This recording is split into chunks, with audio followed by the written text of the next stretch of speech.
Here's a fun fact for you to mull over. Despite having a clause in his contract that entitled him to a share of the total net profits of Return of the Jedi, David Prowse didn't get so much as a single thin cent from Lucasfilm from this because, on paper, Return of the Jedi, then until today, has been a massive financial failure. So, how is this possible, you ask? Well, it's all thanks to a wonderful concept known colloquially as Hollywood accounting, or more accurately, how to lose friends and screw people. Notable examples of this bastion of pencil pusher ingenuity include the Lord of the Rings trilogy, which New Line Cinema asserts was a horrendous loss for the studio despite it grossing some $3 billion worldwide in theaters off a combined budget of just $281 million, let alone all the money made after in DVD and Blu-ray sales, streaming rights, games, and other merchandise.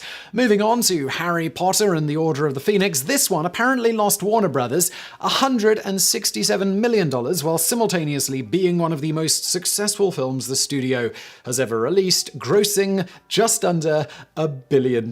In yet another case, the 2002 surprise blockbuster, My Big Fat Greek Wedding, managed to bring in $370 million, which is about $536 million today, off a production budget of a mere $5 million, yet somehow managed to lose the studio $20 million. So yes, they apparently lost 4 times the production budget itself. This means that if the studio is to be believed, they'd have been better off throwing the film in the trash after spending the $5 million for filming and producing the film, rather than earn their cut of that $370 million in ticket sales and all the revenue streams that came after. Perhaps best showing how it's impossible to make money in Hollywood is the case of Forrest Gump, one of the most critically acclaimed and successful movies ever made, which cost $55 million to make. Despite this relatively low figure, unfortunately for executives at Paramount Studios, it never turned a profit after grossing nearly $700 million at the box office. Our condolences to the executives and their families after no doubt all of the executives were fired for backing such a financially disastrous project for the studio. These are by no means cherry-picked examples, with some estimates suggesting that upwards of 80% of all major studio releases lose money, according to the studios, which somehow magically manage to stay in business anyway. So, well, what gives? Well, certainly not the studios. But how and why are they doing this? As to the former question of how do they do it, well, they have countless tricks up their sleeves, but one of the biggest ones is simply making separate companies for various projects and aspects of promotion and production. This is important because the studio or sub-company can then charge the other company for its own services, essentially paying itself to produce and distribute the movie. In this way, the studio, or vice versa, can charge pretty much whatever it feels like for any service. As an example, the distribution of a film may be handled by another company the studio also owns. This distributor can then charge the parent company really anything they want to distribute the film. The studio will naturally accept this fee no matter how obscene, as they're just paying themselves. But now they can show that they had to pay, say, $100 million for distribution, even if the distribution only cost a fraction of that. The distribution company owned by the studio just made a haul, while the film officially cost a lot more to make for the studio itself. A similar thing is often used in marketing, again using a separate arm to handle that, who can then charge the studio who owns them anything they please, which may or may not reflect the actual cost of marketing a given film. Another trick, if a movie was particularly profitable, is to charge fees to cover the pay and bonuses of various studio employees, whether they actually directly had anything to do with the project or not. Similarly, many of the other internal operational costs of a studio can be shifted around different projects easily on paper. Using this fact, part of the losses from an actual box office bomb can be moved to a film that they made a ton of money on, thus making the box office bomb help produce profits from the successful film, again, all in order to ensure every project possible loses money on paper. Additionally, while the movie is being made, accountants will scour receipts to write off everything and anything they can, and at the highest price possible, as an expense to further inflate the cost of production. As one industry insider noted in an interview with the New York Times, everything, just everything is deducted. That's the system. You deduct lunches and dinners, Xeroxing, parking, everything. The studio sent me gifts. They were deducted too. So, well, why do they do this? One of the biggest benefits of all these shenanigans is the studios not having to pay royalties to the various entities they'd otherwise be entitled to pay, as well as in some cases saving a lot of money on taxes, at least in the immediate. On this latter one, this might be done by shifting the ultimate profits into funding things that increases the overall value of the parent company itself. This ensures in a given year they aren't making a cash profit, or at least making less of one. For example, they might snap up the rights to some other project or purchase another business entity to expand, etc., etc. In some cases, if they can combine this into making it seem like an expense for a given film, all the better. Two birds with one stone and all that. These amazing number tricks are, of course, what is going on with the aforementioned David Prowse, who once recalled in an interview that he periodically received letters from Lucasfilm informing him that one of the most successful movies of all time, which had a production budget of only about $32 million, had still, after almost 4 decades and literal billions of dollars later, had yet to turn a profit. And thus, they don't owe him anything. Naturally, the frankly astounding capability of studio accountants to turn even the biggest box office smash into a failure on paper has led to a running joke in the industry that the most creative people in Hollywood are the guys who do the books. A thing to note before we continue is that while Hollywood is by no means unique in its use of such accounting shenanigans to save money in various ways, what is somewhat unique is that certain entertainment industries, like Hollywood studios and major sports team owners, as we'll get into in one example in the bonus facts in a bit, they use these methods to quite publicly emphasize how much money they lose, something not really observed in most any other industry, where widely broadcasting your losses would normally see stocks plunging. Naturally, because most studios can be fairly confident that their accountants will figure out a way to make sure most films they release will lose money on paper, they can use the sweet allure of a share of a film's net profits to hoodwink unsuspecting creative types, tricking actors, directors, writers, and producers into signing onto a project for less money than they ordinarily would by giving them a percentage of the net profit, knowing full well that they'll never have to pay anything out. For example, consider the case of Winston Groom, who was promised 3% of the net profits of a film based on a little book that he wrote called Forrest Gump. As noted, Paramount would later argue that the film, which cleared almost 13 times its production budget, a total of $700 million at the box office, or about $1.2 billion today, had actually lost $62 million, all in an attempt to weasel out of paying Groom, among others. After the story blew up, Paramount settled the matter out of court and offered Groom a 7-figure contract for rights to the sequel to Forrest Gump. Soon after this, Groom mysteriously stopped accusing Paramount of trying to rip him off and explained that the whole thing had been blown out of proportion. On a similar note, when looking at the aforementioned Lord of the Rings trilogy, New Line Cinema seems to have managed to piss off countless individuals and entities, including most notably Peter Jackson and the Tolkien estate itself, by claiming one of the most successful trilogies in history was a massive financial failure, and thus allegedly not paying what Jackson and the Tolkien estate were due in the process. Similarly, later, 15 of the actors on the film would go on to sue New Line, noting that they had been supposed to get 5% of the merchandise sales, which mysteriously, allegedly, lost money despite bringing in excess of $100 million at the time for the studio. A similar example is that of the late Stan Lee, who was promised 10% of the profits made on the 2002 live-action Spider-Man film and walked away with nothing after the movie, which grossed $800 million at the box office, didn't turn a profit on paper, despite having a production cost of only $139 million. When Lee raised the issue in court, the matter was quietly and quickly settled out of court. Although the terms of the deal reached with Lee were never disclosed and various figures have been thrown out, it would appear, at the least, that Marvel Studios decided to start paying the comic legend a yearly salary of $1 million for doing basically nothing, as well as gave him an honorary executive producer credit on every movie they produced while he was alive. It's presumed that Lee waived his claim to 10% of the net profits generated by films based on his creations at some point as part of this deal, not that they'd have been worth anything anyway because of how the books are cooked. In this case, it would appear the companies involved were simply keen on avoiding the bad publicity that would come from shafting one of the most popular people in the industry. All that said, one instance where a studio was actually given a bit of a slap on the wrist in recent years for these rather shady bookkeeping practices, and a case that some within the industry hope see studios playing a little more fairly in the future, is when an arbitrator in 2019 ordered 21st Century Fox to pay $179 million to various individuals involved in the show Bones. Among other things, the arbitrator, Peter Lichtman, criticized the deal Fox made when signing over the streaming rights to the show to Hulu, an entity which Fox owned a large stake in, now, interestingly enough, mostly owned by Disney, so if you're paying for Hulu and Disney Plus, you're kind of paying Disney twice for streaming. So what was wrong with this deal? Fox not only gave the streaming rights for the show away practically for free by industry standards, but, says Lichtman, perhaps the most shocking piece of evidence related to the Hulu issues, Fox actually signed both sides of this agreement. Mr. Dan Fawcett signed the Fox Content License Agreement on behalf of FEG, Fox Entertainment Group, and Hulu.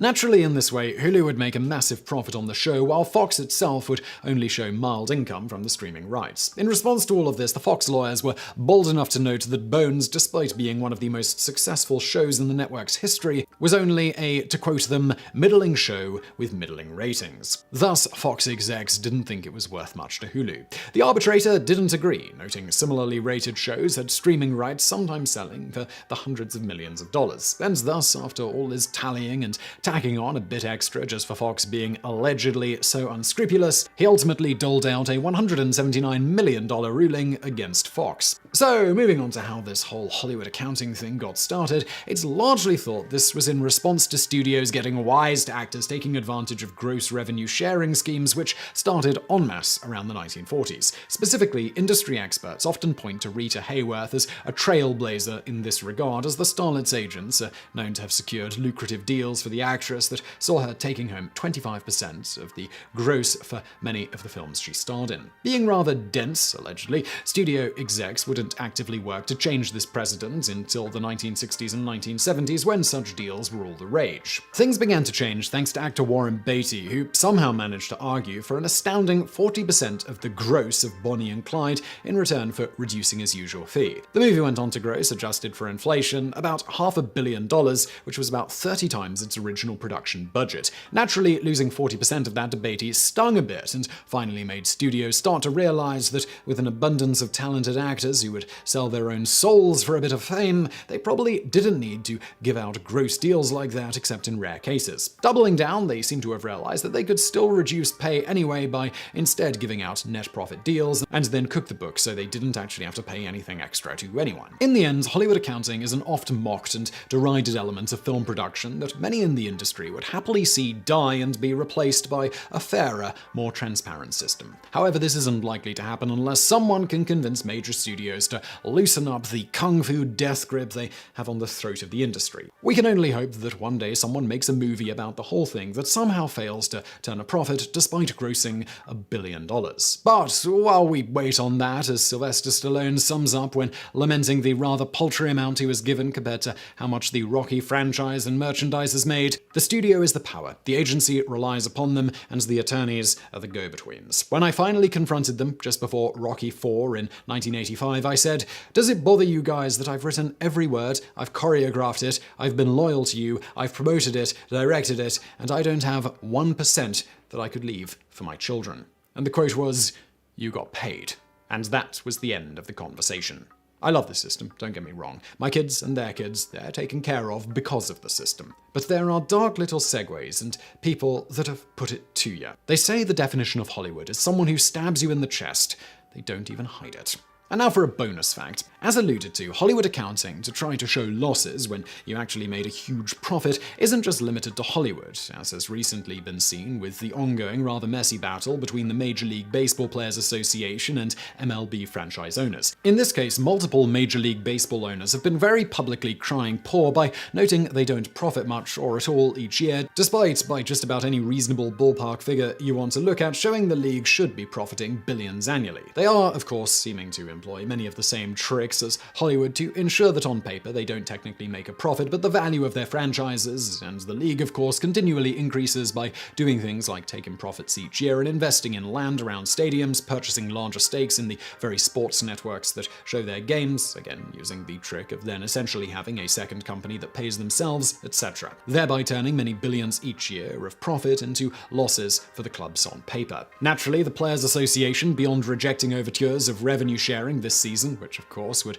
very likely just see ownership cooking the books in their favor a la Hollywood, isn't exactly buying the we lose money argument in the recent negotiations, especially as the ownership is on the whole refusing to open their books to show that's happening at all. That said, while the Players Association isn't buying it, many among the general public are, which is of course why the owners are being so vocal about how unprofitable baseball is, despite the franchises themselves mysteriously selling for billions anyway. Clearly, the billionaires buying and running these teams have no idea how to manage money, paying billions for franchises that just hemorrhage losses every year.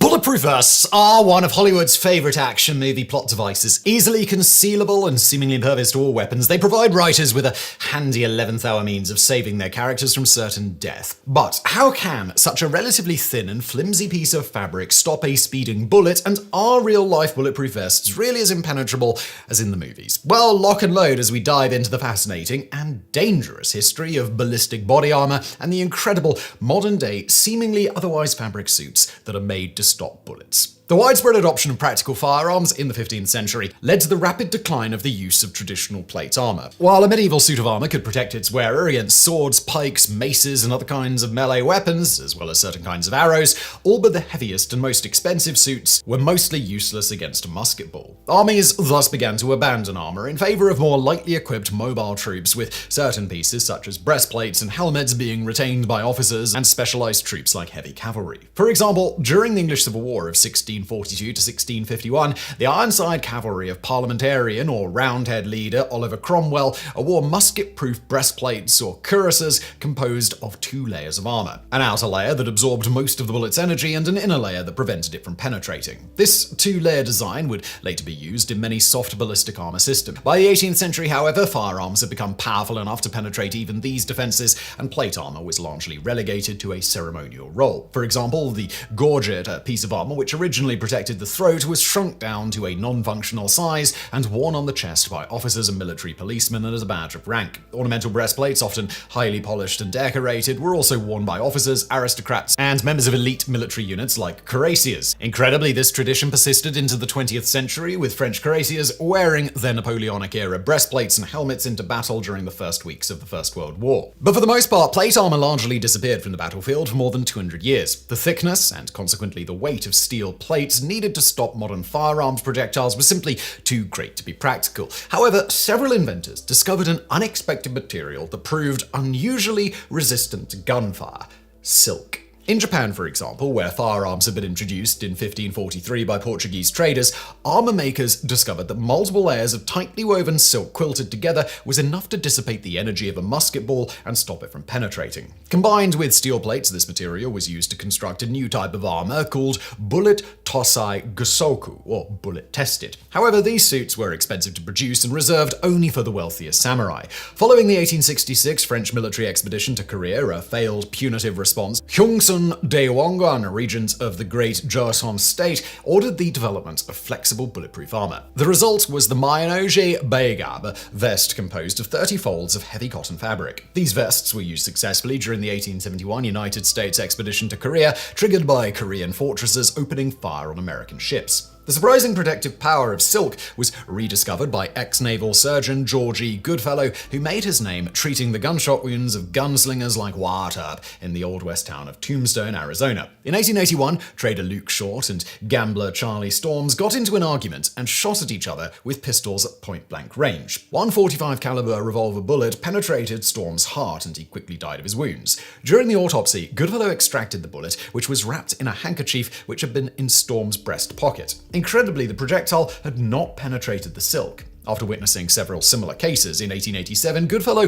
published an article in the Southern California Practitioner titled "Impenetrability of Silk to Bullets." He later experimented with an early form of soft body armor resembling the Korean Myeonji Baegab and constructed of 30 folds of silk. However, nothing much came of his invention. But Goodfellow's article would directly inspire the man now recognized as the father of the modern ballistic vest, one Casimir Zeglin. Unusually, given his most famous creation, Zeglin was not a soldier, police officer, or even an engineer or inventor, but rather he was a Catholic priest. That's right, the inventor of soft body armor was literally a man of the cloth. Born in 1869 in Poland, then part of the Austro-Hungarian Empire, at the age of 18, Zeglin joins the Congregation of the Resurrection of Our Lord Jesus Christ, better known as the Resurrectionists, and in 1890 he moved to the United States, settling in Chicago. On October 28, 1893, the recently re-elected mayor of Chicago, Carter Harrison Sr., was assassinated by newspaper distributor Patrick Eugene Prendergast. Having suffered a severe head injury at the age of 4, throughout his life, Prendergast became increasingly disturbed and erratic in his thoughts and behavior. In 1893, he frantically supported Carter Harrison's re-election campaign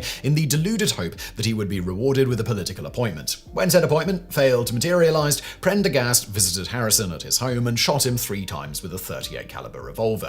One of the shots penetrated Harrison's heart, killing him instantly. Arrested soon after, Prendergast was found guilty and sentenced to death, being executed by hanging on July 13, 1894. Casimir Zeglin was deeply affected by Harrison's assassination and set about developing a means of protecting future politicians and other individuals from such senseless acts of violence. Drawing directly from George Goodfellow's 1881 article, Zeglin developed a special method for laminating together silk sheets, creating a lightweight protective vest only 1 centimeter thick. On March 16, 1897, Zeglin arranged a live demonstration of his invention before a large crowd, including the mayor and chief of police of Chicago. Apparently, having just as much faith in his sewing abilities as he had in the Almighty, Zeglin donned the vest himself and hired a marksman to shoot him at point-blank range. The crowd gasped as Zeglin crumpled to the ground, but a moment later, he raised his hands and got to his feet, completely unharmed. The crowd then erupted into wild applause. Yet despite this stunning and well-publicized success, Zeglin struggled to find American investors for his invention. Part of the problem was the extreme precision needed to make the vest work. Poorly sewn copycat versions tended to get their wearers killed, and Zeglin lacked the technical knowledge to mass-produce vests to the required level of quality. Undeterred, in December 1897, Zeglin returned to Poland and joined forces with famed inventor Jan Szczepanik. Known as the Polish Edison, or the Leonardo da Vinci of Galicia, Szczepanik had many impressive inventions to his name, including a photoelectrically controlled weaving machine that could cheaply mass-produce colored tapestries and an early form of television known as a teltroscope. In only a few months, Szczepanik succeeded in perfecting Zeglin's design and creating an automatic line to mass-produce bulletproof vests. There was only one problem. At $800 a piece, that's more than $25,000 today, the vests could only be afforded by the extremely wealthy. It was at this point a disillusioned Zeglin broke off the partnership and returned to America. And while Szczepanik offered to buy his patent for a generous price, Zeglin refused. Nonetheless, Szczepanik, a skilled and well-connected businessman, succeeded in selling the vests to many of the wealthiest and powerful figures in Europe, including Tsar Nicholas II of Russia and King Alfonso XIII of Spain. The vests were also enthusiastically adopted by gangsters in America, especially in Zeglin's adopted hometown of Chicago. The ultimate validation of Zeglin's design came on the 31st of May 1906, during Alfonso's wedding in Madrid, when he and his new bride, Victoria Eugenia of Battenberg, were attacked by Catalan anarchist Matteo Moral. As the wedding procession was returning from the royal monastery of San Geronimo to the royal palace, Moral threw a bomb at the newlyweds' carriage, which killed 30 bystanders and wounded 100 more. However, the fragments failed to penetrate Alfonso's protective silk vest, saving his life. There's a persistent rumor that Szczepanik sold a vest to Archduke Franz Ferdinand, heir apparent to the throne of Austria-Hungary. As the story goes, when Franz and his wife Sophie were assassinated in Sarajevo on June 28, 1914, the event that ultimately triggered the outbreak of the First World War, his assassin, Bosnian Serb student Gavrilo Princip, suspected that the Archduke was wearing protective armor and opted to aim for his head. However, no concrete evidence has been found to support this claim. It should also be noted here that nobody, not even Emperor Franz Joseph himself, cared about the assassination. In fact, the emperor expressed relief over the killing because it rid him of an heir who he deeply disliked. And more on this and what really started World War I in the bonus facts in just a bit. But in any event, back in America, in March 1901, Casimir Zeglin offered one of his vests to George B. Cortelyou, personal secretary to President William McKinley. For unknown reasons, Cortelyou declined the offer. 2 months later, McKinley was assassinated in Buffalo. Given the relatively low power of the .32 caliber weapon that was used, had McKinley been wearing a vest, he almost certainly would have survived. Sadly, from this point on, Casimir Zeglin all but vanishes from the historical record. Abandoning his bulletproof vest venture, he founded the Zeglin Tire Company and the American Rubber and Fabric Company, which produced tubeless, puncture-resistant tires for bicycles and automobiles. Given that the fate of these companies and Zeglin's eventual date of death has been lost to history, it's safe to assume he was unsuccessful in his endeavors. Meanwhile, Jan Szczepanik continued to promote Zeglin's bulletproof vest with a series of death-defying live demonstrations, all the while claiming to be the best's sole inventor. Indeed, so successful was this marketing campaign that in Europe it is typically Szczepanik and not Zeglin who's credited as the father of the bulletproof vest. However, Szczepanik's success was not to last. Zeglin's design was only effective against relatively low-velocity black powder pistol rounds. With the widespread adoption of more powerful smokeless powder ammunition, within 10 years the vest became useless against all but the weakest handguns. The outbreak of the First World War saw the sudden and unexpected return of plate armor to the battlefield. With the exception of a few special units, like the French cuirassiers, troops marched into battle in 1914 without any kind of protective equipment, not even helmets. The famous spiked pickelhaube worn by German troops were made of boiled leather and designed to deflect sword blows, and they offered no protection against bullets or shell fragments. But as the war bogged down into brutal trench warfare and both sides began mercilessly bombarding the other with artillery shells, the rate of severe head wounds began to soar. In response, all sides introduced not just protective headgear, like the French casque Adrien, the British Brodie helmet, and the German Stahlhelm, but an exotic assortment of metal plate armor, including pieces to protect a soldier's neck, shoulders, and chest. However, most of these devices proved too heavy and bulky to be practical on the battlefield. Those that were adopted, like the German Sapperpanzer or Lobster armor, were mainly issued to static or specialized troops like machine gunners, sentries, or sappers, aka military engineers. Still, such armor was largely designed to protect against shell fragments and could not block anything more powerful than a pistol round. One notable exception was the American Brewster body shield, a breastplate and face protector made of chrome nickel steel which was capable of stopping full power rifle bullets at a few hundred yards. At 18 kilograms, however, it was unwieldy to wear and very few were issued. Interestingly, just prior to the war, the US Army considered adopting a silk ballistic vest similar to Casimir Zeglin's design. However, this idea was abandoned due to the prohibitive cost of silk and the limited usefulness of such soft armor against rifle rounds. During the 1920s and 30s, American gangsters began wearing cheaper ballistic vests made of thick layers of heavy cotton, which were capable of stopping most common pistol rounds with velocities up to 300 meters per second, such as 22 short, 22 long, 25 ACO, 32 ACP, 380 ACP, 38 special, and 45 ACP. In response, police forces were forced to upgrade to more powerful cartridges such as 38 Super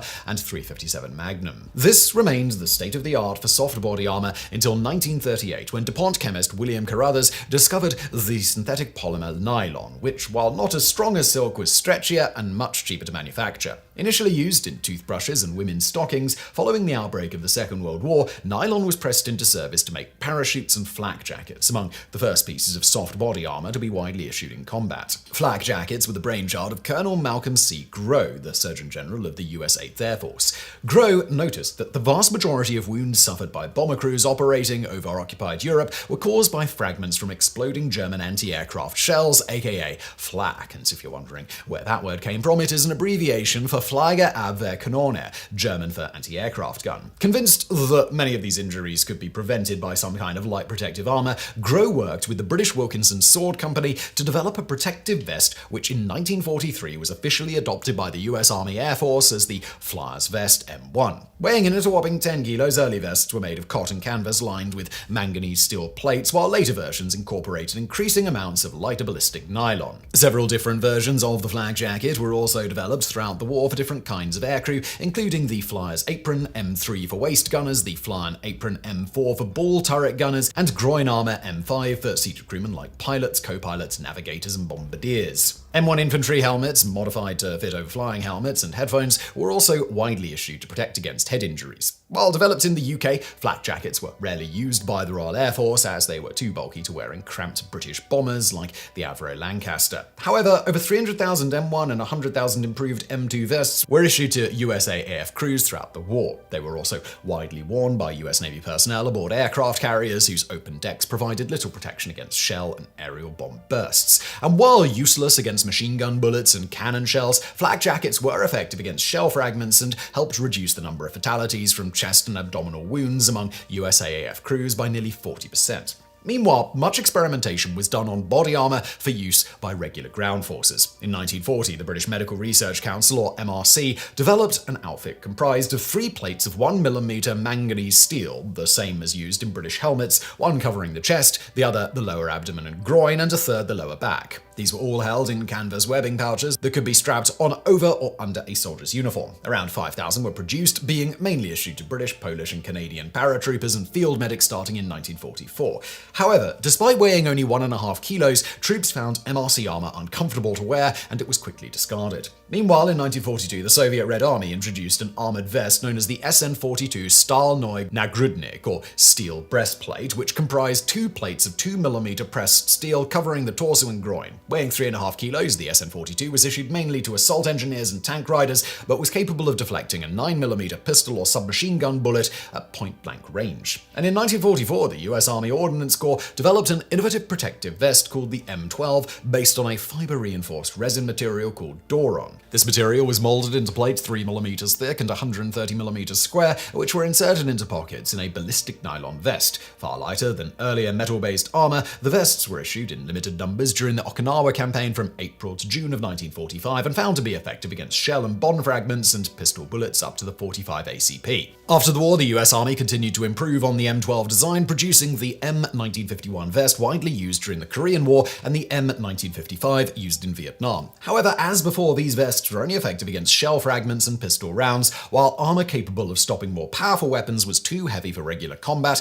and was only issued to specialized personnel. For example, in 1967, Natick Laboratories in Massachusetts developed the T65 two-plate carrier vest designed to hold armor plates made up of hard ceramic like boron or silicon carbide or aluminium oxide. Capable of stopping more powerful small arms projectiles like the 7.62 by 39 round fired by AK-style rifles, the 8-kilo T-65-2 was issued to pilots of low-flying helicopters during the latter half of the Vietnam War. As in the 1930s, the development of lighter and stronger body armor awaited a breakthrough in materials science. And that breakthrough came in 1965 with the development of polyparaphenylene terephthalamide. This is better known as Kevlar. Discovered by DuPont chemist Stephanie Krolek, Kevlar was originally developed as a replacement for steel in belted automobile tires. With a tensile strength of 3,620 megapascals, it is pound for pound 10 times stronger than steel while maintaining excellent flexibility and cut and puncture resistance, making it ideal for ballistic vests. In 1971,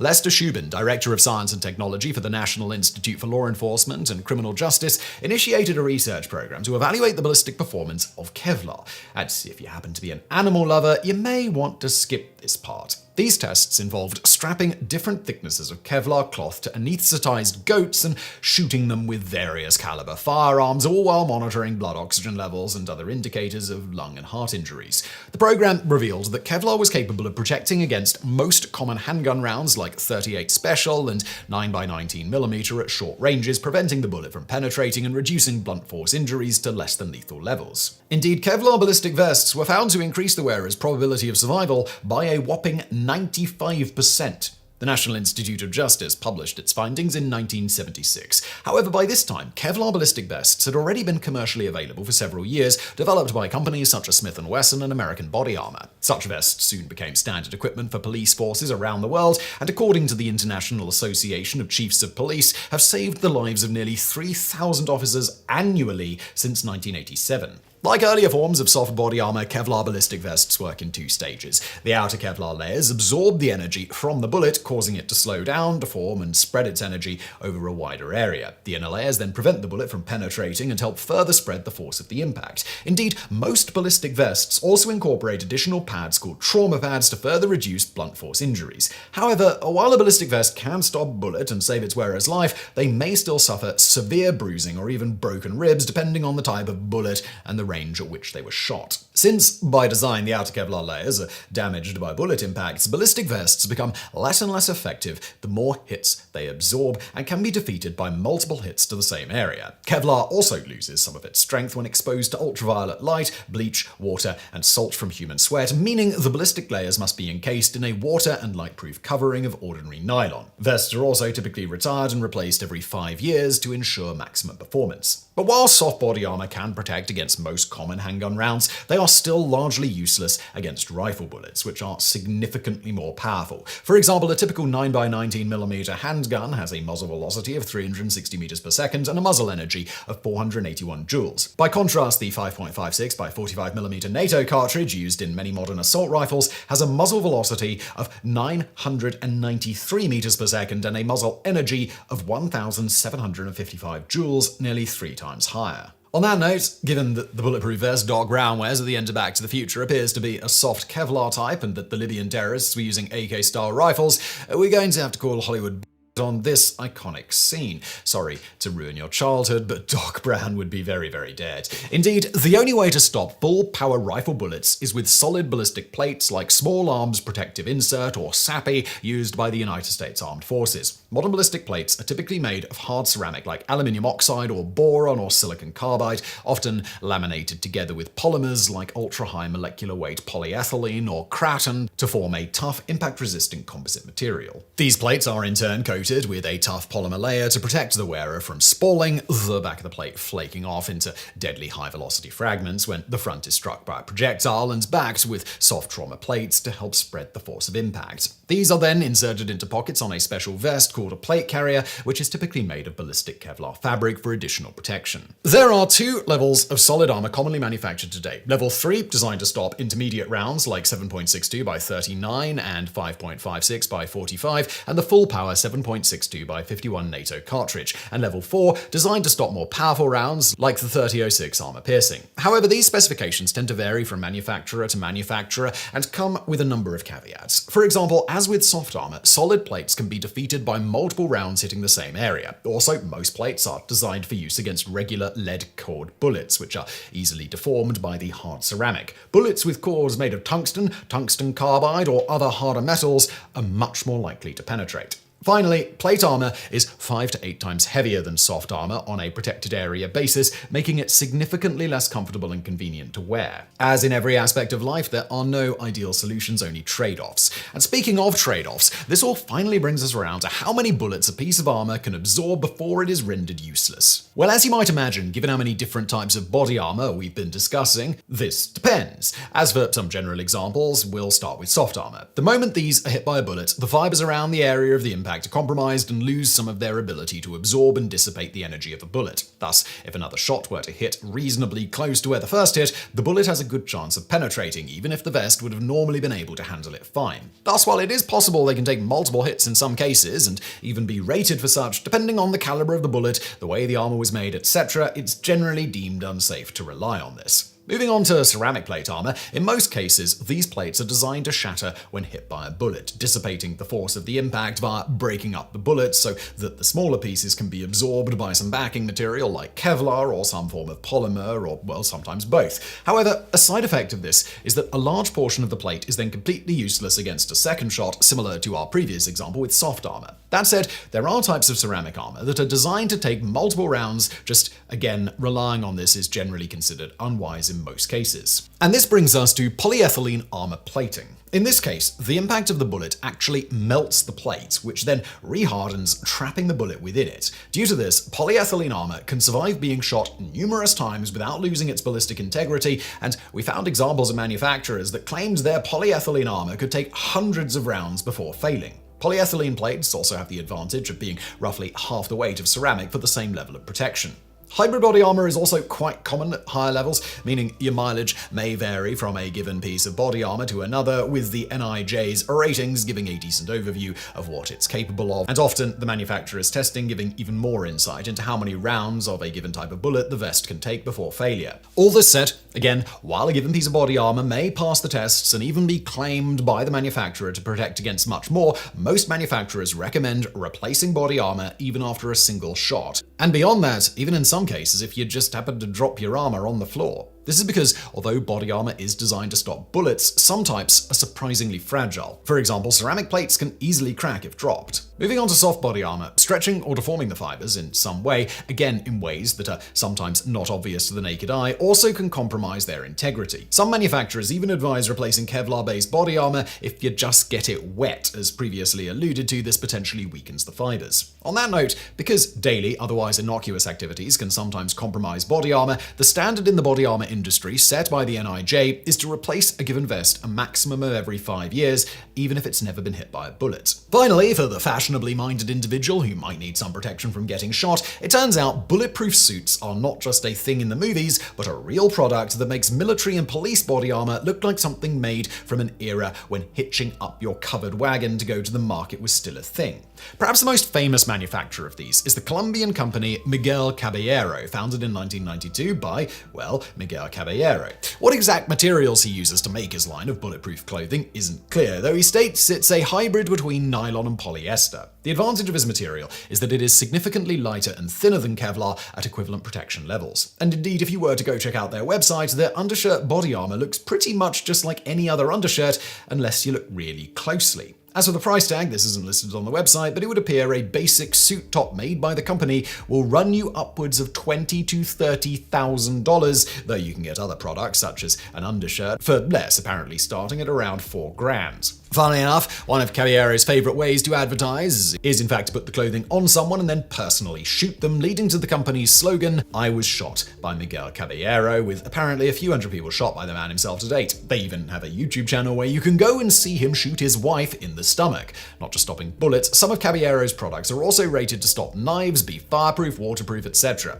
Essentially, think of the type of snazzy and robust clothing seen in most spy movies, and that's pretty accurate in this case. And that, dear viewers, is the long and fascinating story of the bulletproof vest. While certainly capable of saving the wearer's life under many circumstances, these devices are hardly the magical device that Hollywood would have us believe. So next time you take a shortcut through the shady part of town or try to buy plutonium from Libyan terrorists, remember, the best way to survive a bullet is not to get shot in the first place. A genius like Doc Brown should have probably known that.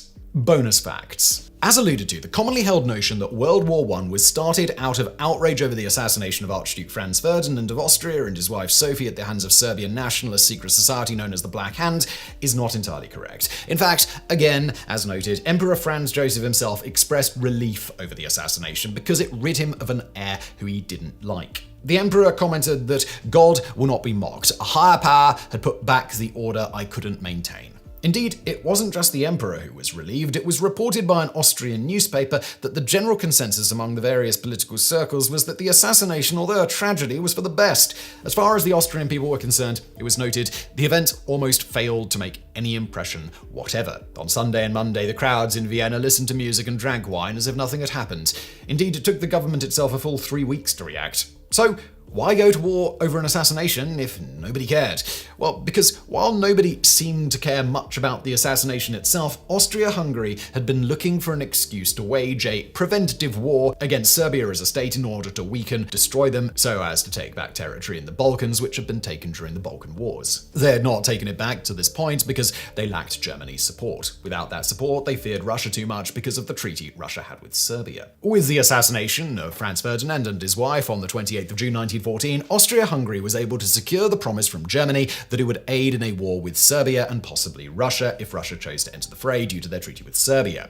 It should be noted here that Austria-Hungary did not really expect Russia to enter the fray, as they expected this to be a very small war that would be over quickly before Russia would be obligated to respond. Now, with Germany's support, if Russia did enter the fray, Austria-Hungary issued an ultimatum to Serbia with remarkably severe terms that Serbia would be sure to reject, thus giving Austria-Hungary an excuse to launch a limited war on Serbia to reclaim territory in the Balkans. Surprisingly, Serbia responded relatively well to the ultimatum, but they did dispute a few minor clauses which gave Austria-Hungary the excuse they needed to go to war. At this point, the following general series of events happened due to a variety of existing treaties between the various nations, which escalated this minor clash into the First Great War.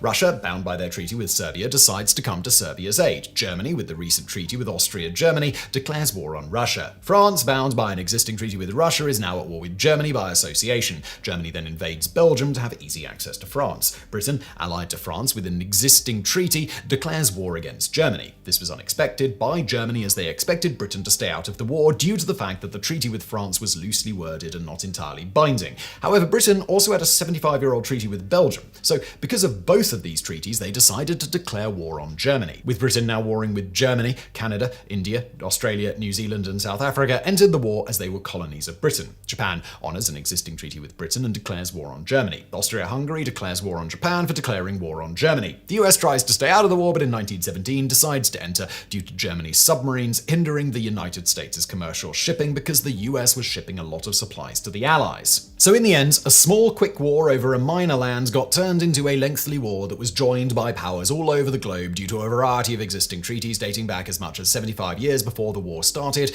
and as a result, over 20 million people died and 25 or so million more were injured, and endless numbers more had their lives irrevocably altered, not to mention it set the world on the path to the even greater conflict, World War II. all because one tiny country wanted a tiny bit more land. In Quentin Tarantino's 2009 historical revenge fantasy Inglourious Basterds, US Army Lieutenant Aldo Raine, played by Brad Pitt, recruits the titular Basterds, a squad of Jewish soldiers to wreak havoc behind Nazi lines during World War II. In the process, they cross paths with a parallel British mission and a revenge plot by a French Jewish woman, and succeeded in gunning down Adolf Hitler and most of the Nazi high command in a burning French theatre. Ridiculous Hollywood nonsense, right? Well, not as much as you might think, for not only did Allied intelligence actually concoct a plan dubbed Operation Foxley to assassinate Hitler, but they also recruited a large number of Jewish refugees to conduct secret operations behind enemy lines. And by far the most successful of these, carried out in the dying days of the war, succeeded in saving thousands of lives and a key Austrian city from unnecessary destruction. This is the story of Operation Greenup, the real-life Inglourious Basterds. The real-life Basterds in this story comprised three men. The first was Friedrich Meyer, born on October 28, 1921 in Freiburg im Breisgau in Germany to Berthilde Dreyfus and Heinrich Meyer. Heinrich served in the Imperial German Army during the First World War, receiving the Iron Cross Second Class for gallantry during the 1916 Battle of Verdun. When the Nazi Party came to power in 1933, the family hoped that their patriarch's wartime service would shield them from anti-Semitic prosecution, but they were bitterly disappointed. The younger Meyer, who was employed as a mechanic for the Ford Motor Company, often had to fight off anti-Semitic street gangs on his way to and from work. By 1938, it became clear that Germany was no place for Jews, so Meyer and his wife emigrated to the United States, settling in Brooklyn. They soon discovered that anti-Semitism was nearly as rife in America as it was in Germany, though Meyer was not one to let this slide. On one occasion, he responded to an employer's anti-Semitic joke by punching him out cold. Following Japan's attack on Pearl Harbor on December 7, 1941, Meyer enlisted in the US Army, where he quickly displayed a winning combination of daring, initiative, and lateral thinking. During one training exercise in Arizona, he snuck behind enemy lines and captured a number of officers, including a brigadier general who protested, "You can't do that, you're breaking the rules." To which Meyer responded, "War is not fair. The rules of war are to win." At this, the general admitted defeat and raised his hands in surrender, like a boss. These qualities, as well as Meyer's fluency in German, French, and Spanish, brought Meyer to the attention of the Office of Strategic Services, or OSS, the precursor to today's CIA, who immediately recruited him as an agent and trained him in demolition, marksmanship, and hand-to-hand combat. In a 2013 documentary, Meyer explained his motivations in a statement that wouldn't have sounded out of place in Tarantino's film. "It felt like I had my chance to do what I set out to do, kill Nazis. That's why all the Jewish boys joined." Whether his goal included collecting 100 Nazi scalps is not recorded. The second key figure in Operation Greenup was Hans Winberg, a Dutch Jew born on November 29, 1922 in Amsterdam. On the eve of the Second World War in 1939, Winberg's parents sent him and his twin brother Louis to live with his father's business partner in Brooklyn. In 1943, 4 years into the Nazi occupation of the Netherlands, Winberg's parents were rounded up and deported to the Auschwitz extermination camp. Distraught and vowing revenge, the now 21-year-old Winberg enlisted in the US Army. He was soon approached by an OSS recruiter who had sought him out for his fluency in German, Dutch, and English. Winberg volunteered on the spot and was trained as a radio operator. The third and final member of the team was Franz Weber, born in 1920 in Oberpurfus near Innsbruck, Austria. As an officer in the German Wehrmacht, he served on several fronts, including the savage anti-partisan campaigns in occupied Yugoslavia. An avowed and conscientious Catholic, Weber soon grew disgusted by the brutal reprisals inflicted against the local population and became convinced that the Nazi regime was evil and unsustainable. After transferring to the Italian front in the summer of 1944, he defected to US forces near Viareggio. Recognizing his willingness to oppose the Nazis and his intimate knowledge of the Tyrol region, the OSS quickly recruited Weber and assigned him to the Operation Greenup team. Meyer, Winberg, and Weber's mission was, simply put, to determine how the war in Europe would end. For years, rumors abounded that the Nazi High Command was building an Alpenfestung, or Alpine Redoubt, a large, heavily fortified area in the Alps where the last fanatical Nazi holdouts would make their last stand, potentially extending the war by months and costing thousands more lives. Operation Greenup called for the trio to be parachuted into Tyrol near Innsbruck, where they would report on the movement of troops and equipment through the Brenner Pass between Austria and Italy, and determine whether the Alpenfestung actually existed. Meanwhile, they would cause as much chaos as possible behind enemy lines. The OSS had already sent 30 teams into the area, but all had either been captured or failed to gather any useful intelligence. However,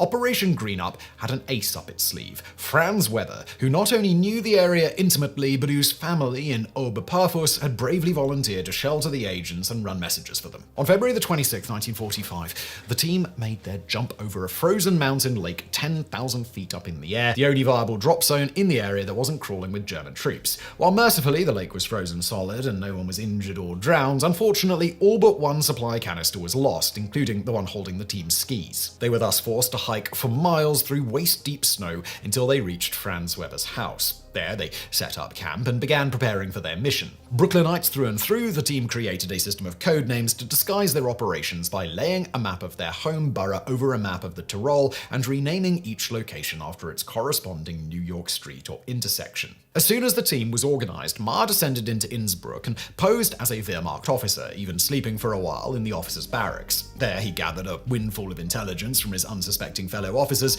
and kept an eye on troop and supply movements throughout the city. He even organized an underground resistance movement among local army and Gestapo personnel who had grown disillusioned with the Nazis and wished to bring a swift end to the war. Franz Weber's sisters bravely volunteered as couriers, carrying information gathered by Maher back to Winberg, who, using a radio hidden in the Weber's attic, transmitted it to the OSS listing post in Bari, Italy. The intelligence allowed the US Army Air Force to bomb dozens of trains, blocking the Brenner Pass for weeks on end and severely disrupting German supply lines. 3 weeks into the operation, Maher learned of a secret underground munitions plant in the area and decided to pose as a French electrician fleeing the Russians in order to infiltrate it.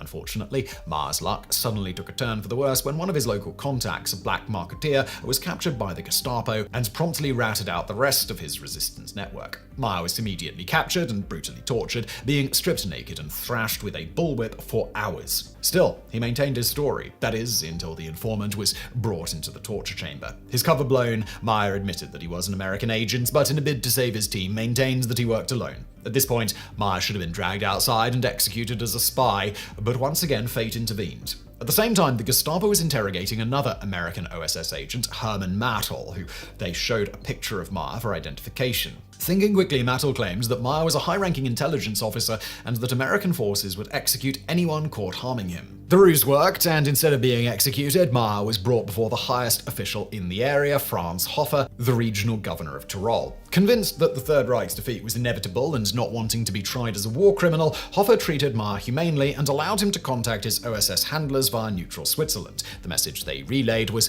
a masterclass in hard-boiled understatement reading, Fred Maher reports he is in Gestapo hands, but cabled, "Don't worry about me, I'm not really bad off." With Hofer's help, Maher organized the peaceful surrender of Innsbruck, preventing the city from unnecessary destruction. On the morning of May 3rd, 1945, as the US 103rd Infantry Division was preparing to advance on the city, Maher drove out in a car, flying a white flag improvised from a bedsheet, and informed the American forces that the German garrison in Innsbruck was prepared to surrender without resistance. Though only a sergeant, Maher claimed to be a lieutenant in the hopes that he would be taken more seriously by both German and American officers. It worked, and Innsbruck was captured without a shot being fired, and thus ended Operation Greenup. In addition to tying up German logistics, Greenup's greatest achievement was deflating the myth of the Alpenfestung once and for all. Although a plan for an Alpine redoubt had been seriously proposed and provisionally approved by both Adolf Hitler and Galatea Hofer, due to a lack of resources, no serious attempt was ever made to implement it. Nonetheless, in 1945, Nazi propaganda minister Joseph Goebbels created a special unit to spread false information about the hypothetical redoubt, going so far as to draft fake blueprints and troop movement orders and leak rumors to neutral countries. This deception operation was enormously successful, forcing the Allies to expend considerable resources trying to establish the scale and readiness of the Alpenfestung. It was not until Allied troops actually crossed into Austria that they finally learned that the dreaded Alpine redoubt was nothing but a mirage. After the war, Maher moved back to Brooklyn, where he worked at a power plant until his retirement in 1977. He then moved to Charlestown, West Virginia, where he volunteered as a driver for Meals on Wheels for 38 years. In In 2013, Senator J. Rockefeller presented Meyer with 10 decorations for his wartime service, including the Prisoner of War Medal, Good Conduct Medal, American Campaign Medal, European African Middle East Campaign Medal, with 3 Bronze Stars, World War II Victory Medal, World War II Honorable Service Lapel Button, and the Parachutist Badge. During the award ceremony, Rockefeller opined on Meyer's wartime contributions, stating, "Mr. Meyer is a remarkable but incredibly humble man whose bravery in World War II is only now getting the attention it deserves. I am truly honored to be here today and to share his story." Frederick Meyer died on April 15, 2016, at the age of 94. Hans Winberg, Operation Greenup's radio operator, left the army in 1946 and studied chemistry, obtaining his bachelor's degree from Cornell in 1949 and his PhD from the University of Wisconsin in 1952. He served on the faculties of the University of Minnesota, Grinnell University, the University of Tulane, the University of Leiden, and the Rijksuniversiteit Groningen before retiring and founding a successful chemical company. He died in 2011 at the age of 89. Finally, Franz Weber remained in his hometown of Innsbruck, where he became chief of police. He later headed the Tyrol Farmers Union before going into politics and serving in both the Tyrolean and national Austrian legislatures. He died in 2001 at the age of 81. While Operation Greenup was the most successful operation of the war conducted by Jewish operatives, it was far from the only one. At the outbreak of war, Jews who had fled Germany and occupied Czechoslovakia for Britain and her colonies were rounded up and interred as enemy aliens. In 1942, however, Prime Minister Winston Churchill, desperate for any means of striking back against the Germans, approved the formation of a special commando unit codenamed No. 3 Troop or X Troop, whose members were to be recruited from among the interned Jewish refugees. Numbering some 130 men and commanded by Captain Brian Hilton Jones, X Troop participated in a number of daring operations. For example, during the disastrous Dieppe raid on August 19, 1942, 5 members of the unit, all former Sudeten Germans from Czechoslovakia, infiltrated a German headquarters to capture an Enigma cipher machine. Later, in the lead-up to Operation Overlord landings in Normandy, X Troop operatives and German-born Jew Stefan Rosenberg, codenamed Stefan Rigby or Nimrod, took part in the vast deception operation designed to convince the Germans that the invasion would take place in the Pas-de-Calais region. And to learn more about this, please do check out our previous video, The Bizarre Story of the Massive Fake Army That Defeated the Nazis and Helped End World War II. Rosenberg's mission involved sneaking behind enemy lines, disguised as a German intelligence officer, disguised as a member of the French resistance, and take that, Robert Downey Jr., briefing his superiors on the alleged Allied invasion plans. In the end, he succeeded in securing an audience not only with Field Marshal Erwin Rommel, commander of German defenses in Normandy, but Adolf Hitler himself before escaping back to British lines. How Rosenberg restrained himself from killing the hated Führer then and there remains a mystery for the ages. Over the course of the war, X Troop lost 21 men killed and 22 wounded, but that, dear viewers, is a story for another day. Quit telling a stupid story about the stupid desert and die already. Who can forget Elaine's immortal words from Seinfeld, bravely trash-talking the 1996 Anthony Minghella film and Oscar darling The English Patient. In the film, in the 1992 Michael Ondaatje novel, it was adapted from a Canadian army nurse in the closing days of the Second World War finds herself in an abandoned Italian villa caring for the titular English patient. Horribly burnt in a plane crash in the North African desert, he appears to have forgotten his name and identity, but begins to recount epic stories of exploring the desert in the 1930s and embarking on a doomed romance with the wife of a jealous British explorer. Slowly, Hannah and the other characters inhabiting the villa piece together that the patient is not in fact English, but a Hungarian named Laszlo Almasi, who collaborated with the Germans during the war. While the main narrative of the English patient is fictional, Laszlo Almasi was a real person who did indeed explore the Libyan desert in the 1930s and assist the Germans with spy missions during the Second World War. However, Ondaatje takes many creative liberties with Almasi's life, making it simultaneously more and less interesting than it actually was, and today we're going to tell you the real story of the English patients. Laszlo Adolf Eid Georgi Maria Almasi de Zadani et oh my Toro Torokzen Miklos. From now on, let's just call him Laszlo, alright? Was born on August the 22nd, 1895, in Borostyanko in the Austro-Hungarian Empire, today Bernstein in Austria, the son of renowned Hungarian zoologist and ethnographer Georgi Almasi and Princess Maria Esterhazy de Galnatha. Though born into Hungarian nobility on his mother's side, Laszlo Almasi bore no official title. Nonetheless, he enjoyed a privileged upbringing in the family's hereditary castle in Bernstein, where early on he showed an interest in aviation, even attempting unsuccessfully to build and fly his own glider. Like many children of noble families at the time, Almasy was sent away to receive an English education, studying from 1911 to 1914 at Pharaoh School in Eastbourne, Sussex. In Ondaatye's novel, the fictional Almasy is described as speaking with an English rather than a Hungarian accent, hence why the other characters initially mistake him for an Englishman.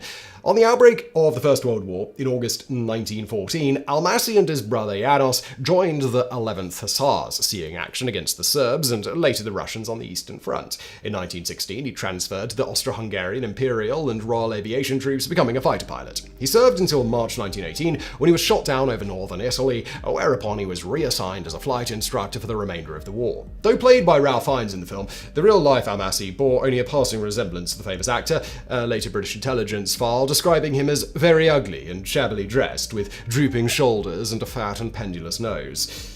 Ouch. After the war, Almasy returned to England to study at the Eastbourne Technical School, spending much of his spare time at the nearby Eastbourne Flying Club. In 1921, he returned to Hungary, where he became the personal secretary to János Mix, the Bishop of Szombathely and a leading figure in the post-war movement to restore the Habsburg dynasty to the throne. Following the First World War, Hungary briefly became a communist state known as the Hungarian Democratic Republic. However, in 1920, a right-wing counter-revolution overthrew the communist government and installed Sándor Simonyi Szemandám as Prime Minister and Admiral Miklos Horthy as Regent. Almasy, a lifelong monarchist, drove Bishop Mikes and King Karl IV of Hungary, great-nephew of deceased Emperor Franz Joseph I, into Budapest as part of the Habsburg restoration attempt, but they were promptly turned away and exiled back to Austria. Throughout the attempted coup, the king referred to Laszlo as Count Almasy, mistaking him for another branch of the family.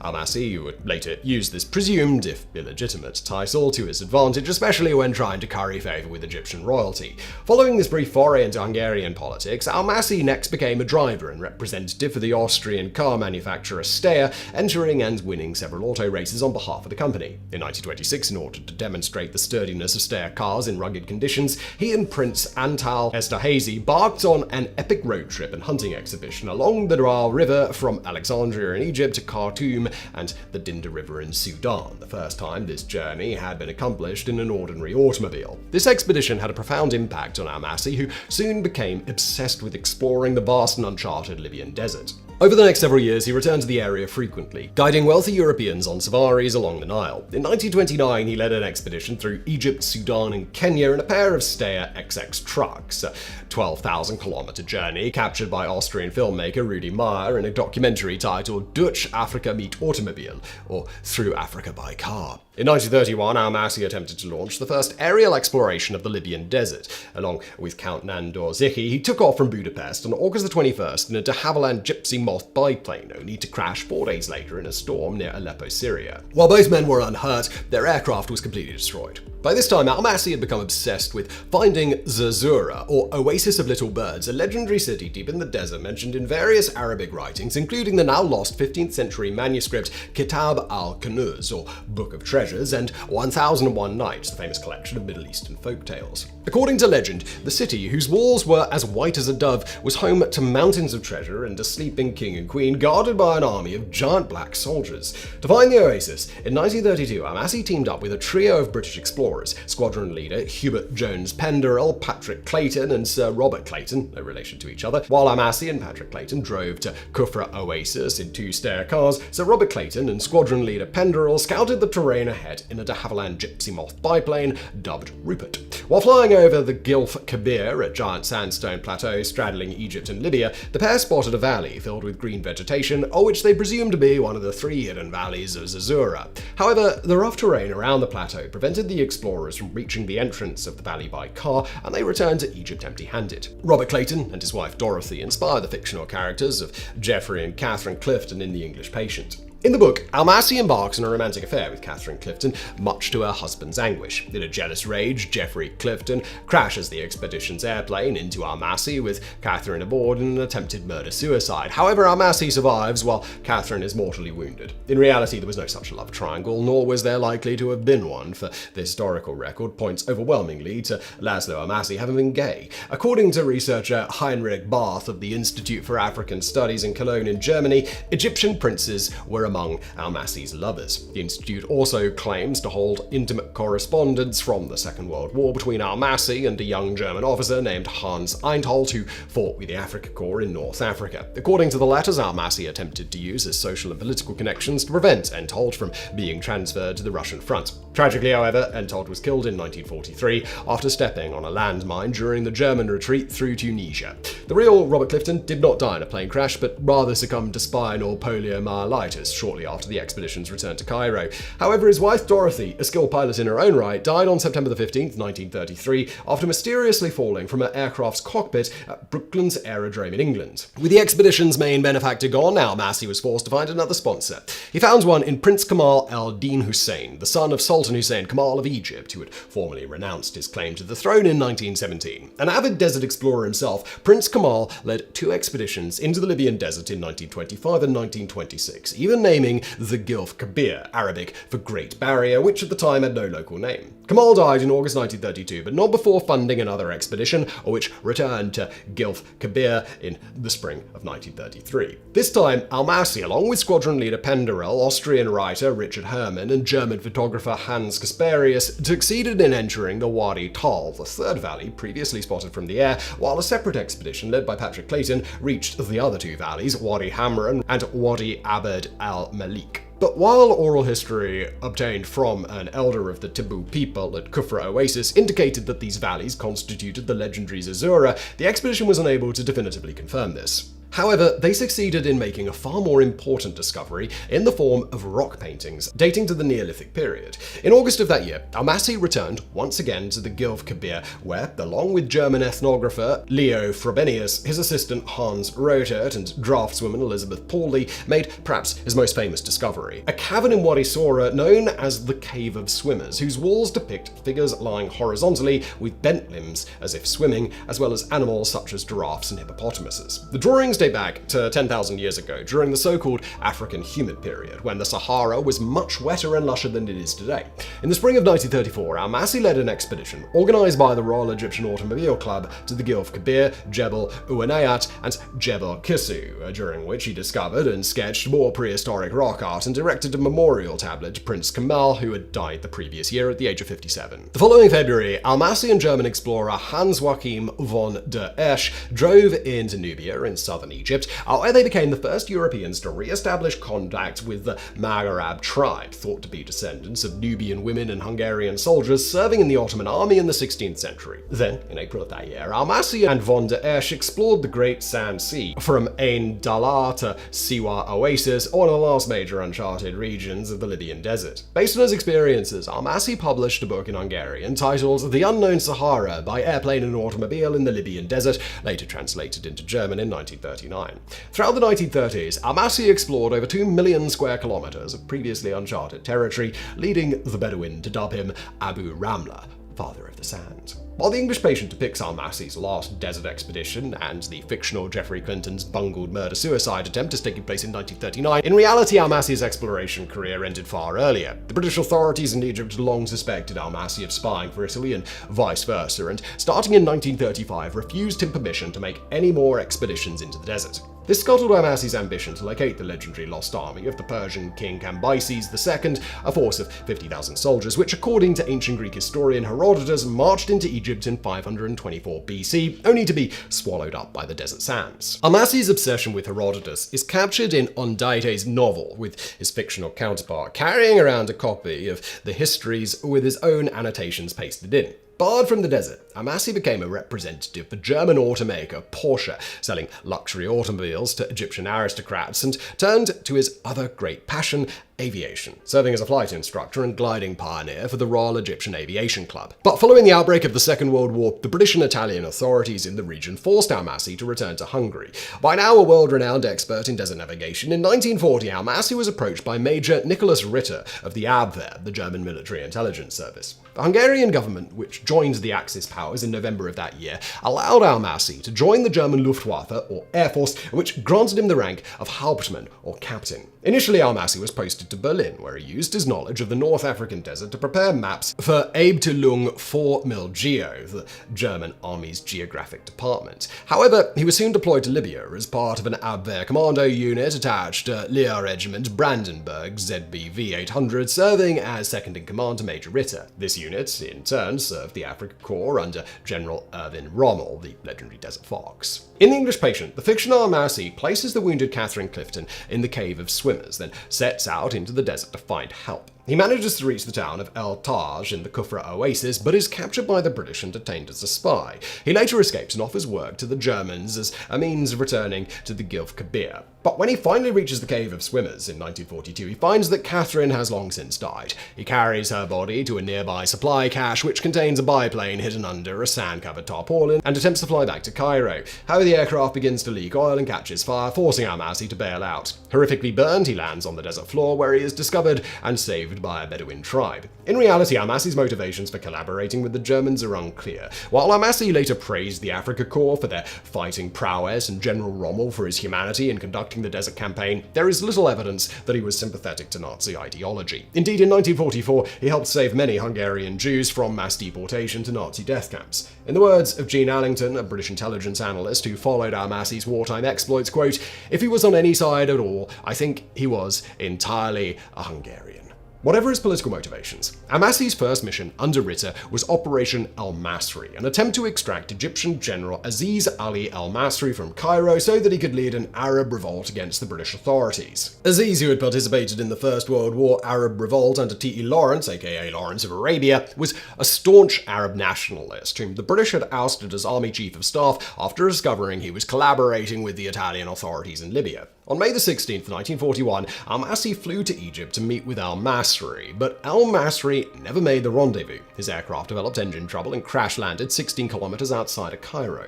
1 month later, the Abwehr tried again, this time sending Major Ritter to make the rendezvous. However, rough terrain and poor visibility prevented Ritter's pilot from landing at the designated meeting spot in the desert, and nearby fighting forced his aircraft to ditch in the Mediterranean. The survivors spent 9 hours floating in a life raft before finally washing up on shore and being rescued. With Ritter wounded and recuperating in hospital, Al-Masih, his second-in-command, took over the unit. By this time, the British had uncovered the German plot and arrested Al-Masri, forcing the Abwehr to change tactics. In 1942, they launched one of the most audacious intelligence missions of the war, Operation Salam, an attempt to smuggle 2 German agents, Johannes Epler and Hans Stanstetter, into Cairo by driving from Jalo Oasis in Libya to Asyut in Egypt via a route south of Siwa Oasis, a distance of some 3,200 kilometers across treacherous desert terrain. As an expert in desert navigation, Laszlo Al-Masih was placed in command of the operation. To make the epic crossing, Al-Masih chose 2 captured Canadian-made Chevrolet CMP trucks, the favorite vehicle of the British Long-Range Desert Group, or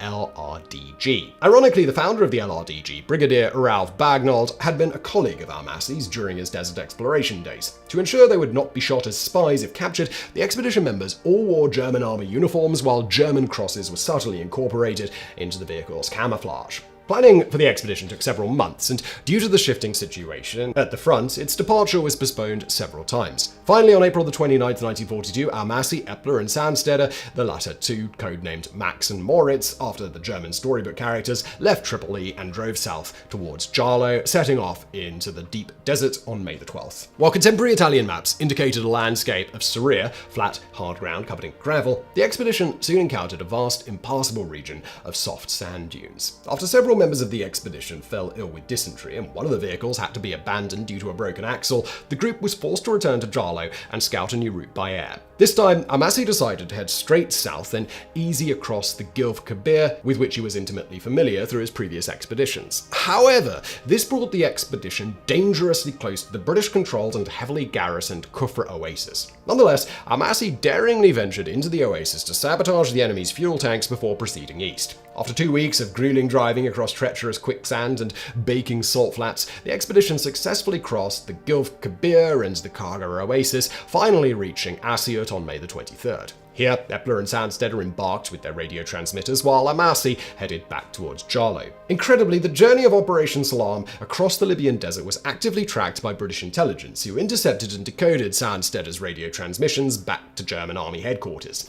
But while analyst Gene Allington at the government's Code and Cipher School at Bletchley Park, Buckinghamshire, tried to warn British forces that enemy agents were operating behind their lines, an imminent large-scale offensive by Roman in Libya resulted in top priority being given to radio transmissions from the Africa Corps. As a result, by the time a search for Operation Salam was organised, Amassi was already safely back in Jarlo. In recognition of the Hungarians' contributions, General Rommel awarded Amassi the Iron Cross First Class and promoted him to the rank of Major.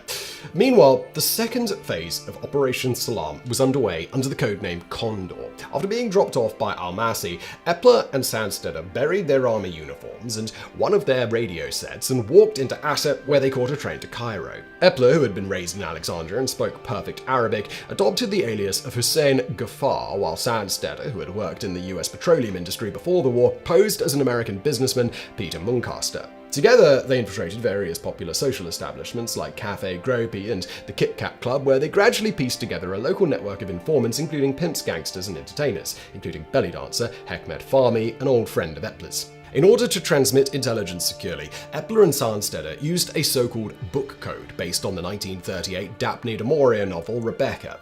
Their mission would eventually inspire another popular work of fiction, Ken Follett's 1980 spy novel The Key to Rebecca. However, when Epler and Sandstetter tried to contact their handlers back in Libya, they received no reply. Suspecting that their apartment was unsuitably placed for wireless reception, the pair moved to a dahabeah or houseboat on the Nile. Here, Sandstetter, a skilled carpenter, constructed an ingenious radio cabinet concealed inside a gramophone, but once again, the pair failed to make contact with headquarters. Little did the agents know that the Abwehr radio operators assigned to their mission, Oberfreiter Waldemar Weber and Feldwebel Walter Aberl, had been captured when General Rommel's headquarters near Bir Hakeim was overrun by British forces on May the 29th.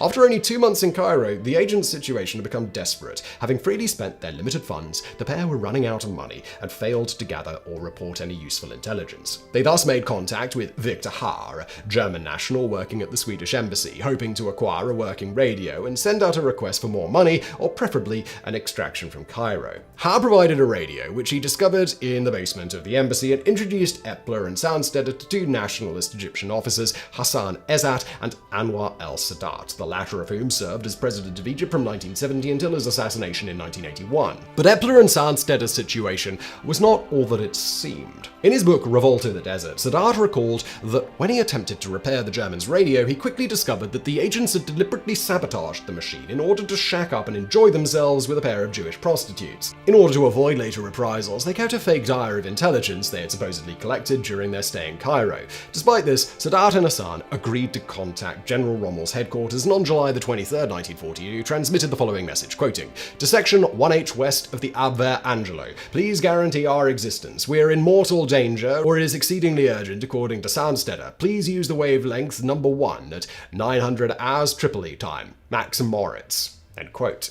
But Epler and Sandstetter's luck was about to run out, for unbeknownst to them, their contact at the Swedish embassy, Victor Haar, was actually a double agent working for the British. On July the 11th, he informed a British agent in Cairo that he had been contacted by a pair of German spies. 2 weeks later, Haar was secretly picked up by British intelligence and placed in protective custody in Palestine. Thanks to Haar's tip-off, the agents' extravagant lifestyles, and the fact that most of the British banknotes they were supplied with were obvious forgeries, on July the 24th, only 6 weeks following their arrival in Cairo, Epler and Sandstetter were arrested aboard their houseboat. Sandstetter tried to flood the boat and attempt suicide by slashing his wrists, but eventually he and Epler chose to cooperate fully with British intelligence, a decision which ultimately saved them from the death penalty. The spies' cooperation was motivated largely by self-preservation, Epler later stating, "I'm not so keen on dying, I have told everything," but also by bitterness towards their superiors. As Epler told Sandstetter when they were finally reunited, "Those bastards Almassi and the others, all of them have received the Iron Cross First Class. To hell with them. My dear old Sandy, if they do not hang me, if I ever meet Almassi again, God how I shall beat him up." End quote. Their surprisingly humane treatment by the British may have also factored into their decision, with Sandstetter later stating, "In comparison with the rotten stuff they serve up in the Africa Corps, they have marvellous food here."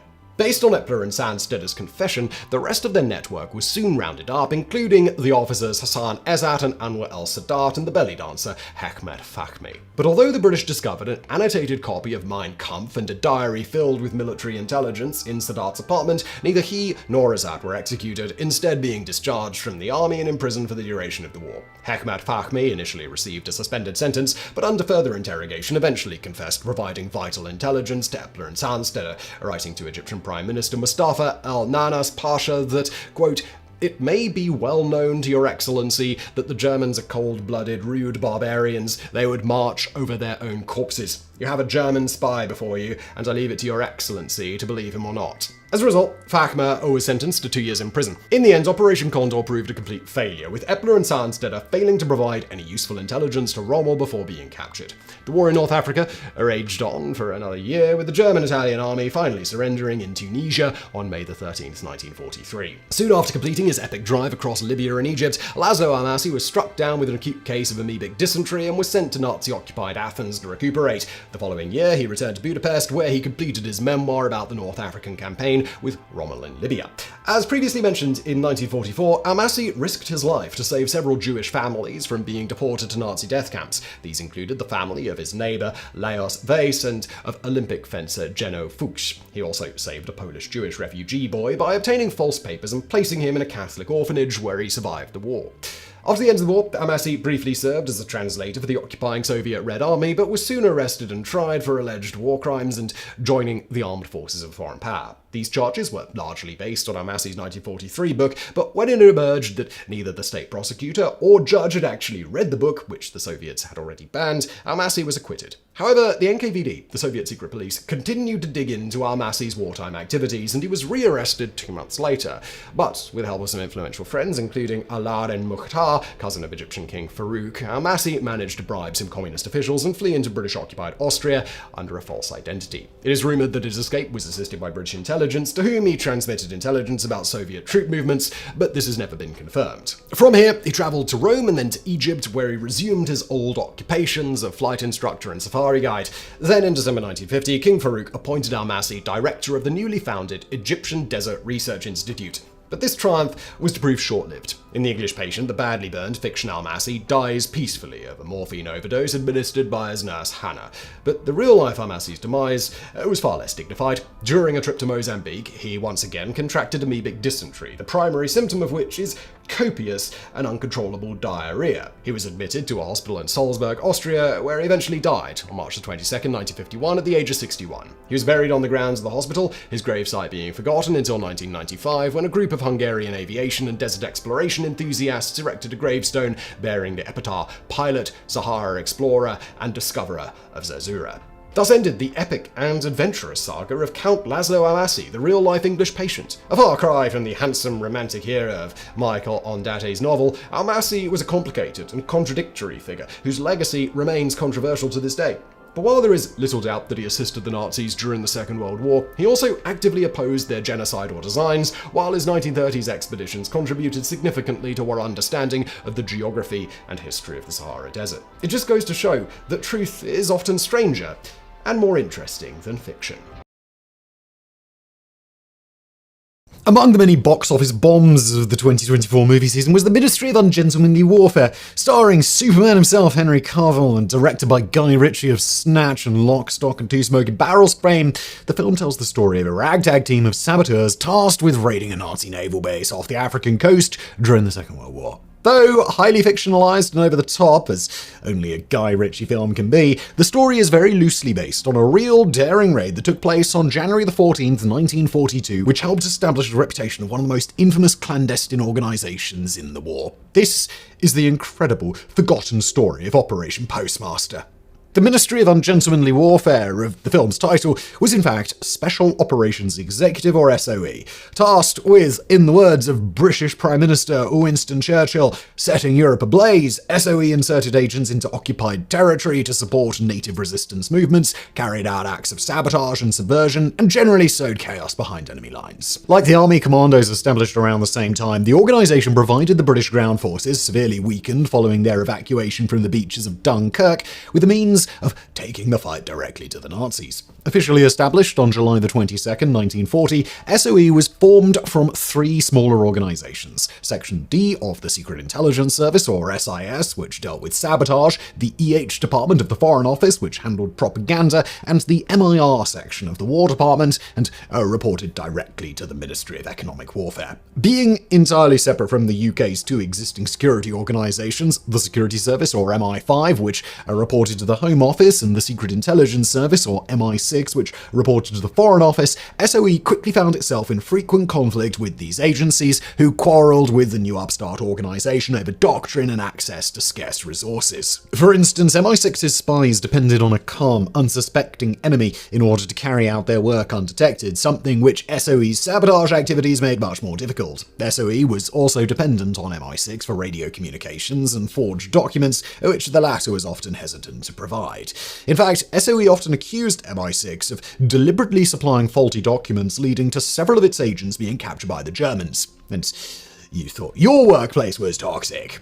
SOE also came into conflict with other organizations like the Royal Air Force, on whose aircraft it depended to insert its agents behind enemy lines. For instance, in 1941, Air Chief Marshal Charles Portal, the chief of the air staff, expressed his distaste for SOE's methods, stating that, quote, "The dropping of men dressed in civilian clothes for the purposes of attempting to kill members of the opposing forces is not an operation with which the Royal Air Force should be associated. There is a vast difference in ethics between the time-honored operation of the dropping of a spy from the air and this entirely new scheme for dropping what one can only call assassins." The derisive attitude toward SOE's brands of dirty or ungentlemanly warfare was shared by the Army and the Navy, who, despite the best efforts of its leaders, quashed the organization's ambitions to become a fourth branch of the armed forces. As a result, SOE was often forced to make do with what it had and constantly fight for its own existence. Unsurprisingly for such an unorthodox organization, SOE operatives were recruited from a variety of sources. While most came from various branches of the armed forces, many were civilians from various walks of life, often recruited for their proficiency in foreign languages or familiarity with certain regions of enemy-occupied territory. These included a significant number of women, though with a handful of exceptions, most were employed in non-combatant roles. SOE also drew a surprising number of its members from the criminal underworld, who supplied the organization with much-needed document forgers and instructors in vital skills like lockpicking and pickpocketing. As can be imagined, such recruiting practices did little to dispel SOE's reputation for being disreputable, with historian Hugh Seaton Watson describing the typical SOE operative as, quote, "lacking the habit of subordination to a regular hierarchy, were disciplined by no Mandarin ethos, and were impatient or even contemptuous of the bureaucratic conventions of the diplomatic service and its auxiliaries. To the diplomats, they often appeared brash, ignorant of things which diplomats were trained to regard as important, and at times a positive menace." End quote. By contrast, SOE staff officers were typically drawn from the more reliable all-boys network of the military officer class or civilian diplomats, lawyers, and academics, ensuring a high level of dependability and discretion. Yet, despite its unorthodox nature and somewhat unsavory reputation, SOE was never a rogue unit as depicted in the Ministry of Ungentlemanly Warfare, operating outside of all government authority. While SOE missions were conducted with a degree of plausible deniability, for instance, saboteurs' weapons were often sanitized or stripped of all identifying markings so they could not be traced back to a particular country, all their operations were officially sanctioned by the War Ministry. Recruiting itself was carried out via various means, such as approaching potential agents in bars or at work, or placing classified advertisements for bilingual secretaries and other seemingly innocuous positions.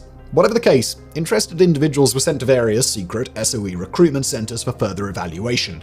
So many of these were located on elegant country estates that a joke soon emerged that SOE stood for Stately Homes of England. At these recruitment centers, potential candidates were subjected to an extensive battery of interviews and tests intended to gauge their loyalty, dependability, intelligence, language skills, coolness under pressure, and other attributes. Physical fitness and potential liabilities such as alcoholism, weakness for the opposite or same sex, financial debts, and undesirable political affiliations were also ruthlessly scrutinized for. Throughout this process, candidates were not told what organization they were joining or the duties they would be called to perform, though, as volunteers, they were constantly reminded that they could drop out at any point with no consequences. Once through preliminary screening, successful recruits moved into skills such as map reading, parachuting, living off the land, escape and evasion, marksmanship, hand-to-hand combat, silent killing, the use of explosives, and resisting interrogation. This training was carried out in various locations, including the Scottish Highlands, Milton House in Cambridgeshire, Camp X near Oshawa in Ottawa, Ontario, and the Parachute Training School at RAF Ringway near Manchester. To help SOE saboteurs carry out their clandestine missions, a variety of unique and often ingenious equipment was deployed.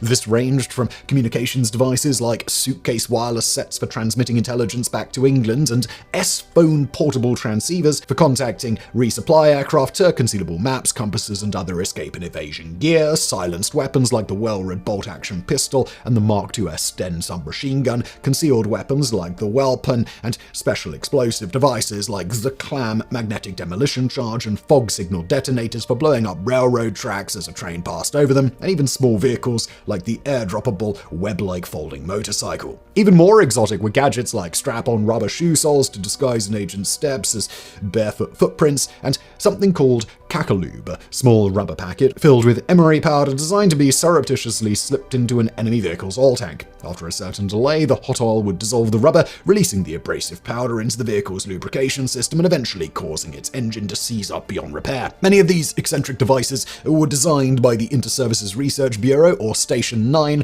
located in Welwyn, Hertfordshire, hence the ubiquitous Well prefix. While in general its agents worked deep behind enemy lines, often in collaboration with local resistance forces, in March 1941, SOE raised its own small unit for performing commando-like pinprick raids against coastal targets. Comprising 55 highly trained men, largely pulled from No. 7 Commando, the unit was founded and commanded by Major Gustavus Henry Gus March Phillips, man on whom Henry Cavill's character in the Ministry of Ungentlemanly Warfare is very loosely based. Born in London in 1908, the real March Phillips was, unlike his depiction in the film, a respected military officer and not an insubordinate troublemaker pulled out of military prison to lead his first covert mission. He was also considerably less handsome than Henry Cavill, but then again, who isn't? However, as stated in the film's credits, he was indeed among the many figures who inspired then Naval Intelligence Officer Ian Fleming to create the fictional secret agent James Bond. Due to SOE's early troubles obtaining transport from the Royal Navy and Air Force,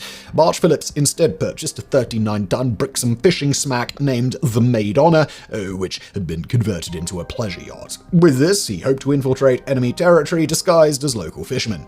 To increase the offensive and defensive capabilities of Maid Honor, March Phillips had her fitted with armor plating, a collapsible deckhouse concealing a Vickers Mark 8 2-pounder automatic cannon, and 3 depth charges hidden under a pile of fishing nets. When questioned about the use of the latter, March Phillips replied with typical British nonchalance, "If we can't knock out a U-boat any other way, we shall heave these into the ocean. The sub will proceed to perdition, closely followed by ourselves." In August 1941, Maid Honor Force, as March Phillips's unit was dubbed, received its first assignment. Following Germany's invasion of France on May 10, 1940, and the French government's capitulation on June 22nd, France was divided into 2 zones: the Northern Occupied Zone, administered directly by the Nazis, and the Southern Free Zone, run by the collaborationist government of Marshal Philippe Pétain, based in the spa town of Vichy. Under this arrangement, all of France's overseas territories, including her African colonies, remained under Vichy control, and while Vichy was technically an independent state, in practice the regime collaborated closely with the Nazis on military matters. In early 1941, British intelligence began to suspect that German U-boats, the scourge of Allied merchant shipping in the Atlantic and Indian Oceans, were using river estuaries in France's West African colonies like Senegal, Guinea, and Côte d'Ivoire as bases for resupplying and refueling. Maid Honor Force was thus dispatched to scout these areas. March Phillips, along with a crew of 5 men, set sail from Poole Harbour aboard Maid Honor on August the 9th. The rest of the unit, led by March Phillips' second-in-command, Captain John Jeffrey Appleyard, had departed several days earlier aboard a troop transport. In the film, Appleyard, played by actor Alex Pettyfer, is depicted as having been captured by the Germans prior to the mission, forcing March Phillips and his team to rescue him from a German prison camp on La Palma in the Canary Islands. Not only did such a rescue not happen in real life, but there was no significant German military presence on La Palma during the Second World War, let alone a large, well-garrisoned prison camp as depicted in the film. Then, as now the Canary Islands were a territory of Spain, then governed by right-wing dictator Francisco Franco. In spite of the extensive military assistance he received from Nazi Germany and Fascist Italy during the 1936 to 1939 Spanish Civil War, Franco chose to keep Spain neutral throughout the Second World War. However, he maintained friendly relations with both countries, and Spanish-controlled ports in the Canaries and elsewhere were frequently used by German U-boats and other naval vessels as bases for repair and resupply. This strange relationship between Spain and the Axis powers was to play a major role in the drama that was to unfold. On September the 20th, 1941, after 6 weeks under sail, Maid Honor arrived in Freetown, Sierra Leone, then a British colony, and rendezvoused with Captain Appleyard and the rest of the Maid Honor force. They then began a systematic search of the various rivers which emptied into the Gulf of Guinea, including the Rio Pongo. Most of these surveys were carried out by March Phillips and Appleyard using collapsible kayaks called fourbots. After dropping the two men off, the Maid Honor stood guard offshore with orders to return and pick up the canoeists after 3 days. Despite months of such searching, however, Maid Honor force found no evidence of any German U-boat resupply bases in the area. They did, however, find plenty of crocodiles, one of which came a little too close for comfort by draping itself over one of the fourbots. And for more on another far more dangerous World War II operation involving kayaks, please do check out our previous video. That time, the British pitted a few canoeing commandos against a fleet of Nazi ships, and won. But while Maid Honor force was traveling to West Africa to continue their search for U-boats, they were suddenly handed a new, far more daring assignment. Louis Frank, the newly appointed head of SOE's Neutral Colonies mission, had identified a number of tempting targets in the port of Santa Isabel on the island of Fernando Po, today Bioko in Equatorial Guinea. These were the 7,561-ton Italian merchant vessel Duchessa d'Aosta, the German tugboat Le Comba, and the German diesel barge Bibundi. Wanting to disrupt Axis merchant activity in the region, Frank pressed the War Office to allow SOE to sabotage or even steal the two ships from Santa Isabel Harbor. But there was a problem. Like the Canary Islands, Fernando Po was at that time a Spanish colony. The British government, not wanting to risk bringing Spain into the war on the Axis side, was understandably wary of carrying out a military raid in a neutral port like Santa Isabel. This debate raged on for months, until in November 1941, Louis Frank travelled to London and managed to convince both the Foreign Office and the Admiralty that the operation could be feasibly carried out without causing an embarrassing diplomatic incident. On November the 20th, the raid was officially given the go-ahead under the codename Operation Postmaster. It's worth noting here that the Ministry of Ungentlemanly Warfare greatly exaggerates the stakes of this operation. The film depicts Santa Isabel as a fully equipped and heavily defended Kriegsmarine naval base complete with U-boats, torpedo boats, and a full garrison of German soldiers led by a sadistic Nazi commander. The Duchessa d'Aosta is described as being loaded with torpedoes, carbon dioxide filters, and other supplies for re-provisioning German U-boats. In reality, none of these things were true. As a neutral Spanish colony, Fernando Po could not legally host belligerent military personnel outside the crew of whatever German or Italian warships happened to be anchored at Santa Isabel. Nor did the Germans have the resources to deploy significant military units that far south in Africa, the famous Afrika Korps being already tied up in Libya and Egypt. So while the harbour was defended by a handful of coastal defence and anti-aircraft guns, these were manned by Spanish troops, not German. Furthermore, Duchessa d'Aosta's official cargo consisted not of military supplies, but rather trade goods like wool, coffee, copper, animal hides, asbestos, and copra, aka dried coconut flesh, valued at £200,000, or about £12 million, or $14.5 million today. However, the fact that the first officer refused to supply the Spanish authorities with the vessel's full cargo manifest led SOE to suspect that she might also be secretly carrying munitions. Furthermore, the ship's wireless transmitter, which had been left unsecured by the Spanish authorities, was considered a serious enough threat to British naval activity in the region to be worth putting out of action. Adding to the perceived ease of the operation, the crew of the Duchessa d'Aosta was under the command of its first officer, the captain having returned to Italy. As a result of their long isolation in Africa, the crew was, according to one intelligence report, quote, debilitated and demoralized, incapable of sustained activities outside their own pleasures. Many are suffering from venereal disease, and apart from 2 incidents when bottles were thrown at the British consulate, the crew does not seem intensely anti-British. Much of this intelligence was collected by Leonard Guise, SOE's courier between Fernando Fernando Po and Lagos in Nigeria, who also drew up the preliminary plan for Operation Postmaster. Further information was gathered by a local British chaplain who attended a party aboard Duchessa d'Aosta under the guise of being a Spaniard. Though he was forced to leave in a hurry when the ruse was discovered, he managed to remain aboard long enough to gauge the crew's morale, which he reported was so poor that they'd taken to removing and selling off the ship's brass fittings for spare cash. Still, the plan for Operation Postmaster called for most of the crew to be lured ashore for a dinner party, leaving the ships mostly empty for the taking. This distraction was masterminded by local SOE agent Richard Lippett, a Royal Engineers officer working for the Liverpool shipping firm John Holt. To allay suspicion, Lippett actually planned two parties, one on the night of the raid and the other several days before. In the film, the roles of Lippett and Guise are combined into a fictional character named Mr. Heron, played by actor Babe Olusanmoken. Surprisingly, despite being the founder of Maid on a Force, Gus March Phillips was not initially favoured to lead Operation Postmaster, with Louis Frank stating that, quote, Maid on a Force did perhaps not have the necessary qualifications of leadership for the successful conduct of an operation of this kind, which required a good deal of planning and special leadership. Although recognising that March Phillips had qualities of courage and enterprise, he was lacking in common sense, and therefore not a suitable leader for this job. End quote. However, Major B. Laversuch, Frank's deputy in Lagos, disagreed, and on December 28, 1941, he sent his boss a telegram arguing that March Phillips's skill, experience, and loyalty of his men were vital to the success of Postmaster.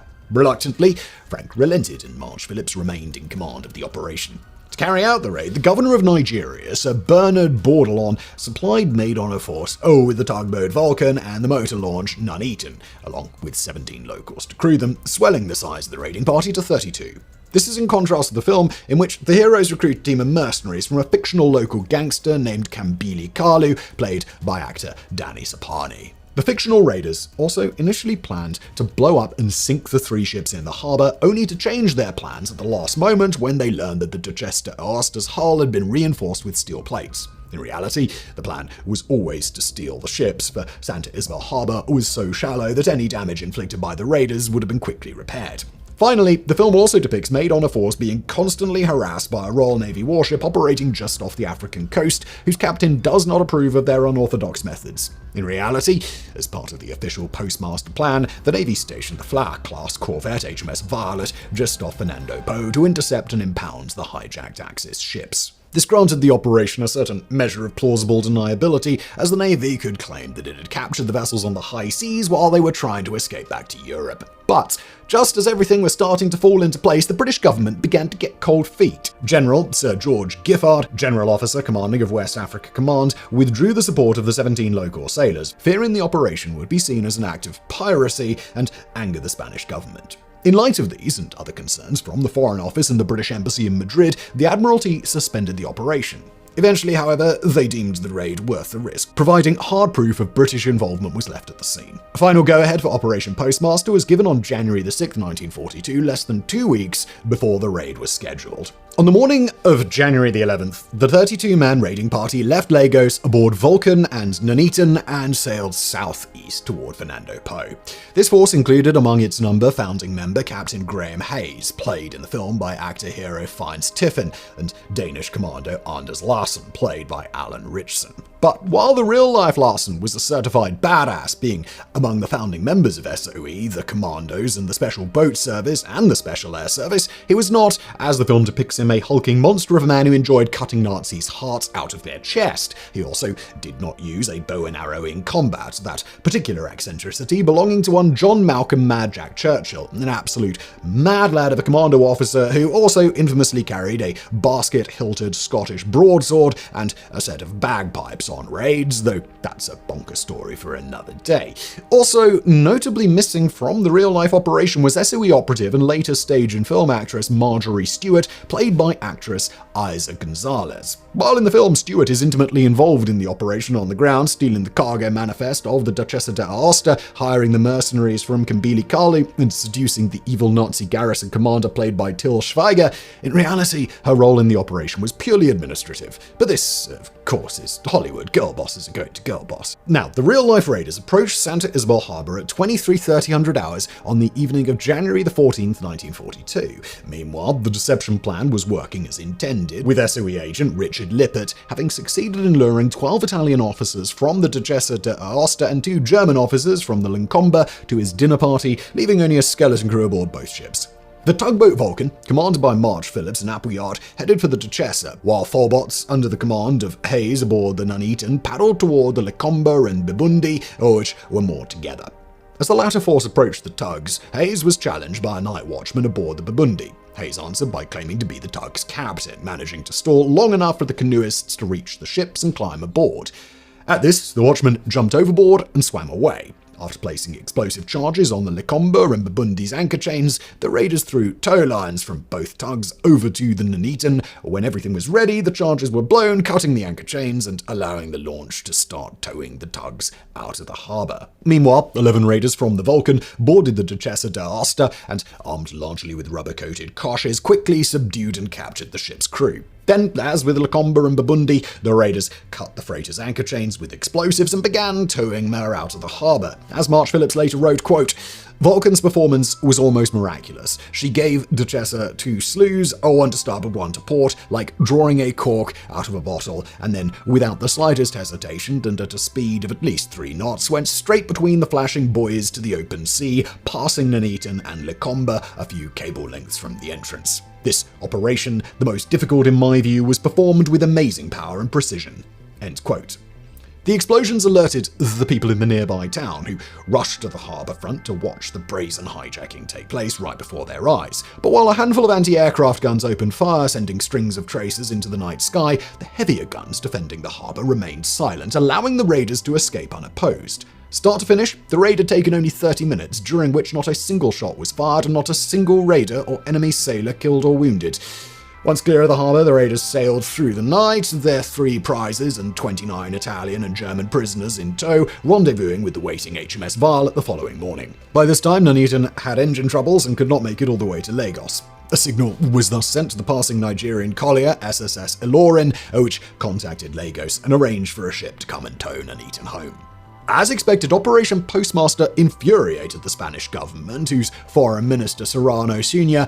described the raid as an intolerable attack on our sovereignty. No Spaniard can fail to be roused by this act of piracy committed in defiance of every right and within water under our jurisdiction. Do not be surprised if we return the answer which the case demands, that of arms. 3 days after the raid, Richard Lippert, the SOE agent on Fernando Po, who had arranged the diversionary dinner party, was arrested and questioned by the Spanish authorities. However, he managed to convince his interrogators that he knew nothing of the raid and was eventually released, though he was denied permission to leave the island. He eventually managed to escape by canoe, arriving in British Nigeria on March the 1st. In order to inflame tensions and potentially bring Spain into the war, German propaganda embellished the story, claiming that a British destroyer had steamed into the harbour, dropped depth charges to break the target ship's anchor chains, and then shot the vessel's crews before absconding with their prizes. The British, however, continued to maintain that none of their vessels had been in the harbour and that the 3 Axis ships had been intercepted on the high seas. Adding to the confusion, several British and even German news outlets circulated the claim that the raid had been carried out by a Free French ship. Unconvinced by this argument, the Spanish ambassador in London wrote to the British Foreign Secretary and later Prime Minister Anthony Eden, coming out against the, quote, official view set forth by the British government that the act was not instigated by British naval forces, but by those of General Charles de Gaulle. The Spanish government reiterate their desire to obtain satisfaction for the act of aggression committed at Santa Isabel and the violations of international law involved, end quote.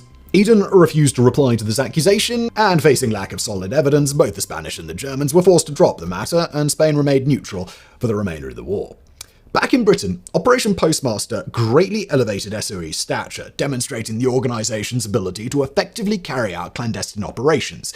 It also opened up a new theatre of operations, with Minister of Economic Warfare Hugh Dalton telling Prime Minister Winston Churchill that, quote, other neutral governments would be impressed that Britain would, if needed, disregard the legal formalities of war in their efforts to succeed. It's worth noting here that by the time of Operation Postmaster, Dalton, SOE's first director, had been replaced by Brigadier Colin Gubbins, played in the film by actor Carrie Ells, yes, the dread pirate Roberts himself.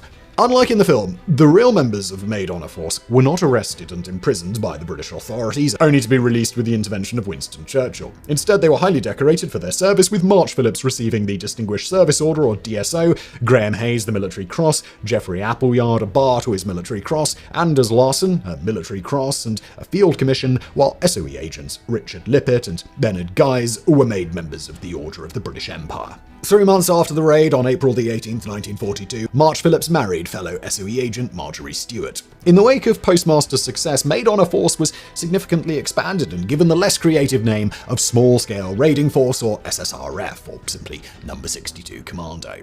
As speed was more important than concealment in butcher and bolt coastal raids, the Maid Honor was replaced by a much faster motor torpedo boat, or MTB, nicknamed the Little Pisser. The Maid Honor herself was left in Lagos and later sold to the government of Sierra Leone before succumbing to wood-boring shipworms and being scrapped. Meanwhile, Duchessa d'Aosta was sold to Canadian Pacific Steamship Company, who renamed her the SS Empire Yukon. The tug Lecombe was sold to Elder Dempster Lines, which renamed it the Malakal before selling it to Liberia in 1948. The newly re-equipped small-scale raiding force would carry out a number of cross-channel operations over the next year, the first being Operation Barricade, carried out on the night of August 14, 1942.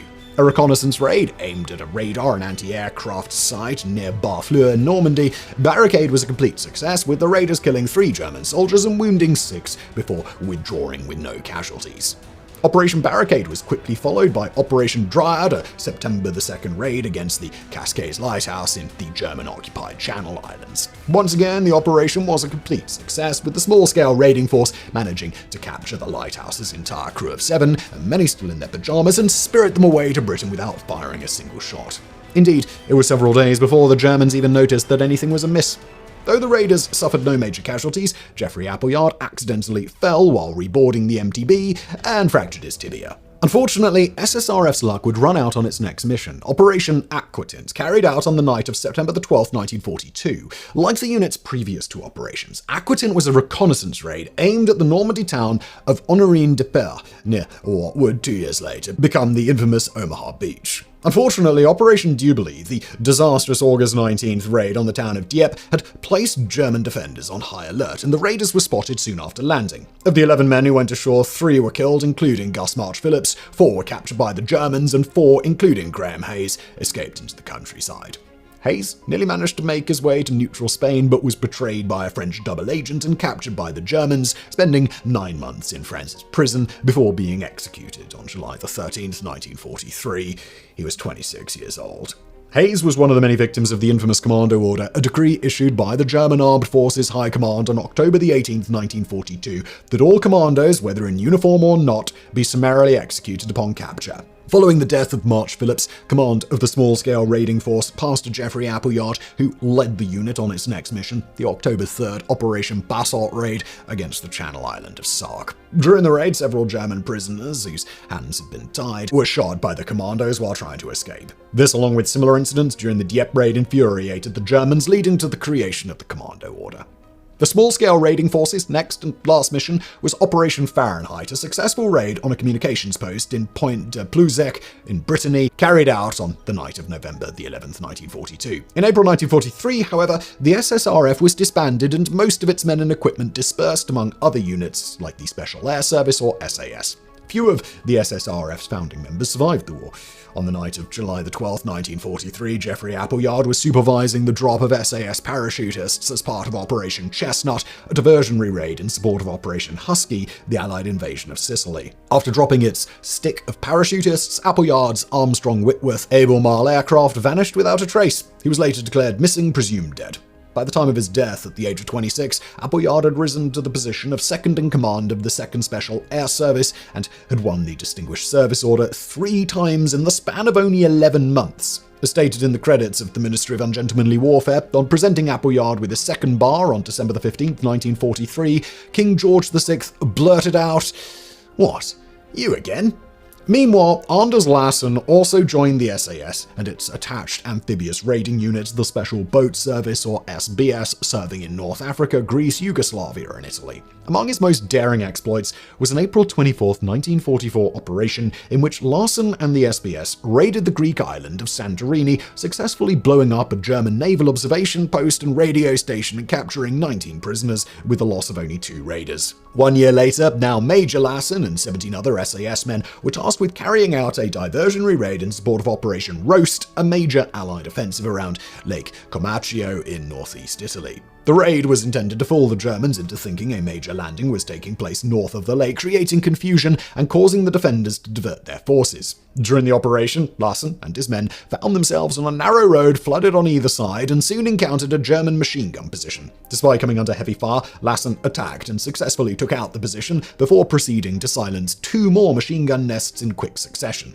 However, while attempting to secure the surrender of the 3rd German crew, he was hit and mortally wounded by machine gun fire. Nonetheless, he managed to lob several more grenades into the nest, allowing his men to successfully take the position.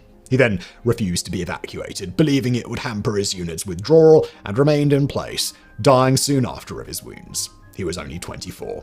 For his heroism, Lassen was posthumously awarded Britain's highest award for gallantry, the Victoria Cross, the only member of the SAS to be so honoured. Following its initial successes of Operation Postmaster, Special Operations Executive received increased support and resources from the British government, its ranks eventually swelling to over 13,000 personnel. The organisation's next major undertaking was Operation Anthropoid, the assassination of Reinhard Heydrich. Among the most infamous figures in the Nazi regime, Heydrich was the head of the Reich Security Main Office, or RSHA, and one of the key architects of the Holocaust, having organized the January 1942 Wannsee Conference, which hammered out the details of the final solution to the Jewish question. In September 1941, he was appointed acting Reich Protector of Bohemia and Moravia in the former Czechoslovakia, in which position his legendary cruelty earned him the nickname the Butcher of Prague. On December 28, 1941, 2 SOE-trained members of the Czech resistance, Josef Gabčík and Jan Kubiš, were parachuted into the country just outside of Prague. On May 27, 1942, the agents ambushed Heydrich's Mercedes staff car as he was being driven from his home to his headquarters at Prague Castle, choosing a hairpin turn where the car would be forced to slow down. When Gabčík's 10 submachine gun jammed and failed to fire, Kubiš lobbed a modified anti-tank grenade at Heydrich's car. The grenade exploded and seriously wounded Heydrich, blasting pieces of bodywork and upholstery into his body. While Gabčík and Kubiš managed to flee the scene, they and other resistance members were later cornered by German forces at the Cathedral of St. Cyril and Methodius and killed in the ensuing firefight. However, Heydrich's wounds proved fatal, and he died of blood poisoning 8 days later, on June 4, 1942. SOE followed up Anthropoid with Operation Harling, an attempt to destroy the Gorgo-Pormus viaduct in central Greece and disrupt the flow of German supplies to the Mediterranean theatre. 13 SOE operatives, led by Lieutenant Colonel Eddie Myers and Major Chris Woodhouse, were parachuted into Greece and made contact with the leaders of 2 Greek resistance movements, Napoleon Zervas of the National Republican Greek League, or EADS, and Aris Velchikotis of the Communist Greek People's Liberation Army, or ELAS. On the evening of November 25, 1942, while 150 resistance members cut telephone lines and carried out diversionary attacks, Myers and his demolition team climbed onto the bridge and set their explosive charges. The charges went off at 2:21 the following morning, successfully destroying the bridge, and the resistance forces withdrew, having suffered only 4 wounded. Despite the mission's success, however, it was rendered redundant by the simultaneous Allied victory at the Second Battle of El Alamein, which sent German forces in North Africa into a permanent state of retreat.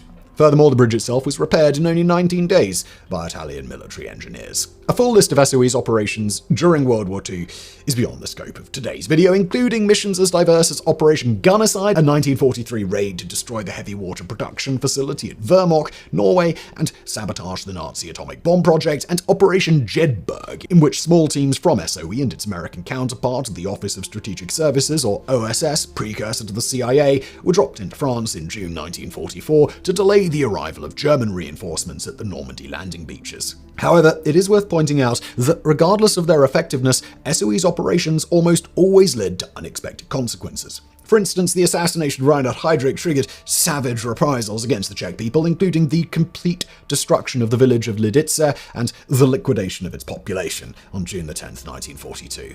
For this reason, no further assassinations of high-ranking enemy officials were attempted for the duration of the war. Nonetheless, one of SOE's stated policies was to inflame tensions between the Nazis and the people they conquered, forcing them to waste valuable military resources, suppressing the local population. But while useful from a strategic perspective, this policy often came at the cost of high civilian casualties. Similarly, Operation Harling proved to be the last time Greece's various resistance movements managed to work together. Soon after, they began fighting each other as often as they fought the Germans. This conflict would escalate into an all-out civil war that lasted from 1946 to 1949, and killed 100,000 people, much of it fought with weapons and equipment supplied by SOE and other British agencies. Indeed, SOE's activities often ignored and sometimes even exacerbated local political tensions, much to the frustration of other British intelligence agencies and diplomats attempting to maintain good relations with occupied nations and shape the post-war world order. But perhaps SOE's greatest fiasco took place in the Netherlands, where its entire network of agents and resistance operatives was penetrated and compromised by the Abwehr, the German intelligence service.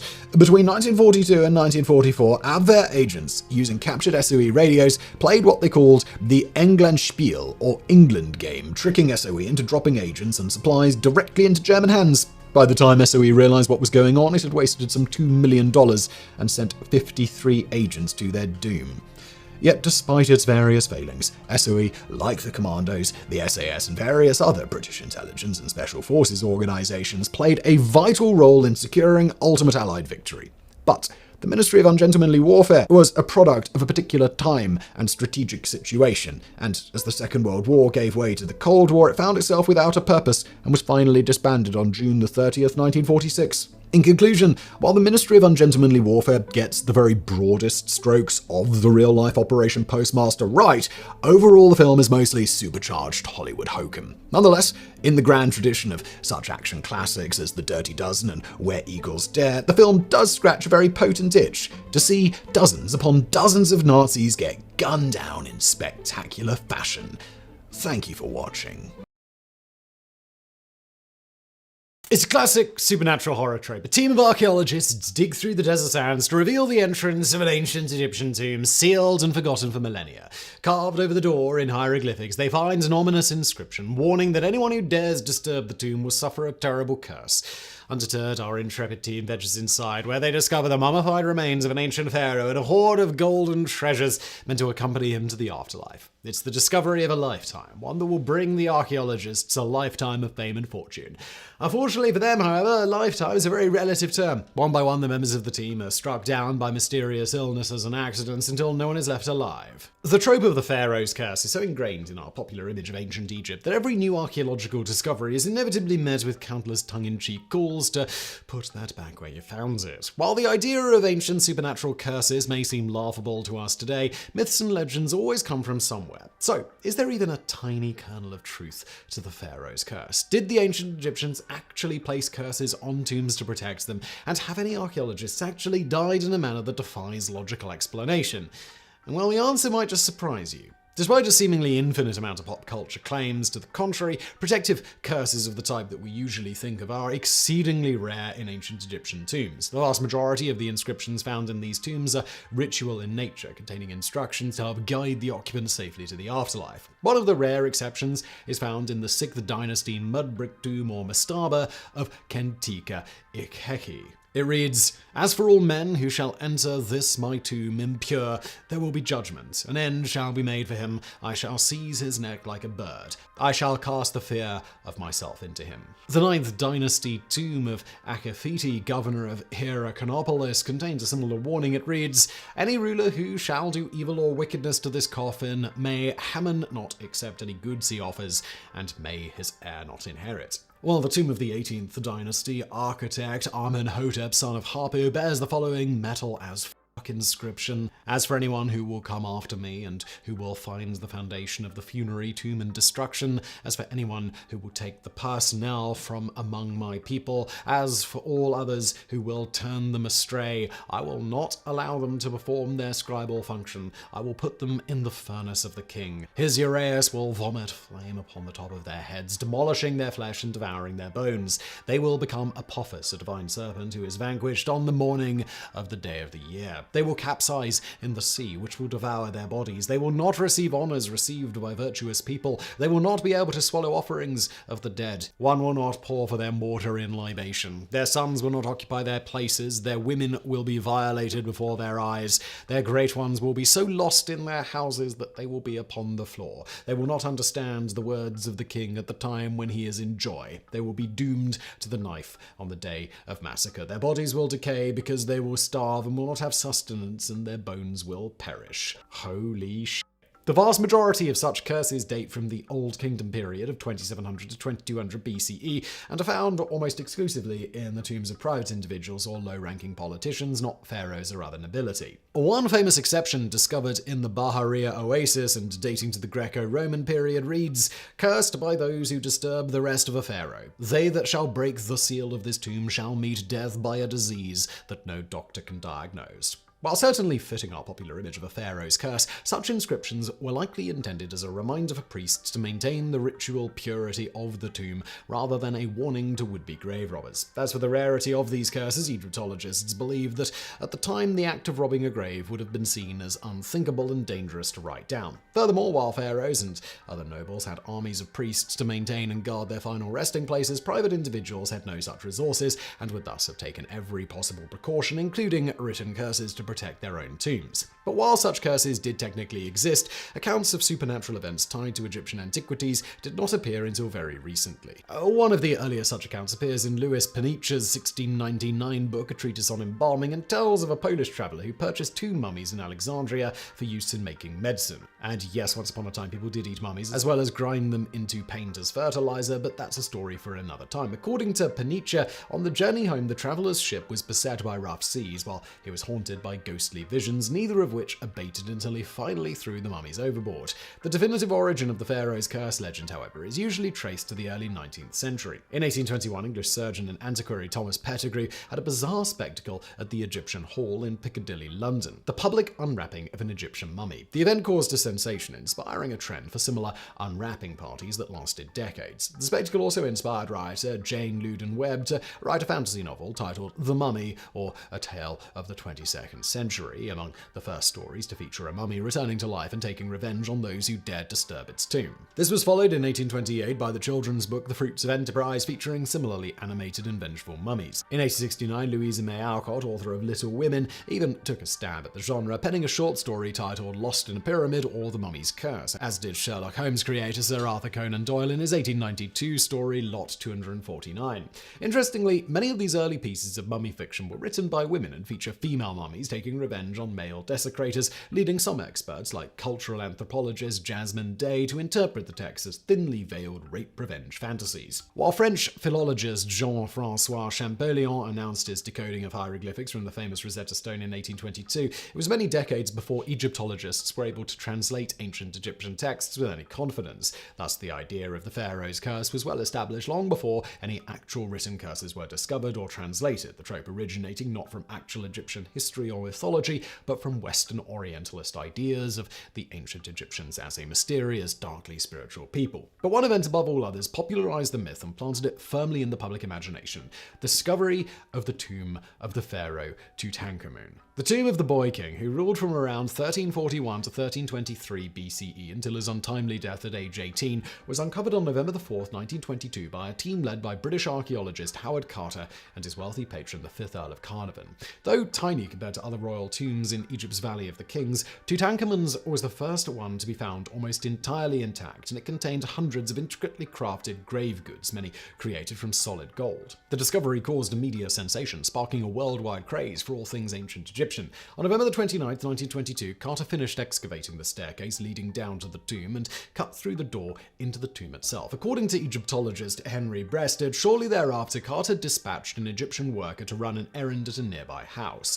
On approaching the entrance, the worker heard a faint, almost human cry, whereupon he rushed in to find Carter's pet canary dead in the jaws of an Egyptian cobra. Since in ancient Egyptian mythology, the rearing cobra of Ungentlemanly was a symbol of divine royalty, the incident sparked local rumors of a curse. These rumors would only intensify when, 4 months after the opening of the tomb, Lord Carnarvon suddenly fell ill and died. Eerily, just 6 weeks earlier, Egyptologist Arthur Weigel had observed Carnarvon joking and laughing as he entered the tomb. Turning to a nearby reporter, Weigel quipped, I give him 6 weeks to live. Furthermore, just 2 weeks prior to Carnarvon's death, the New York World magazine published a letter by English novelist Marie Corelli claiming that a dire punishment would befall anyone who opened a sealed tomb. This chain of coincidences sparked another media frenzy, launching the Pharaoh's curse into the public consciousness. Adding to the legend were reports that at the moment of Carnarvon's death, the power grid in Cairo blacked out and his dog back at the family estate in Highclere, England, let out an anguished cry and suddenly died. Carnarvon's demise would soon be followed by a string of mysterious incidents and deaths. On May 16, 1923, American financier George J. Gould I died of a fever shortly after visiting Tutankhamun's tomb, while in 1924, Sir Archibald Douglas Reed, the first person to x-ray the pharaoh's mummy, died of complications from abdominal surgery. That same year, archaeologist Hugh Evelyn White hanged himself, while in 1925, Howard Carter presented his friend Sir Bruce Ingram with a paperweight composed of a mummified hand adorned with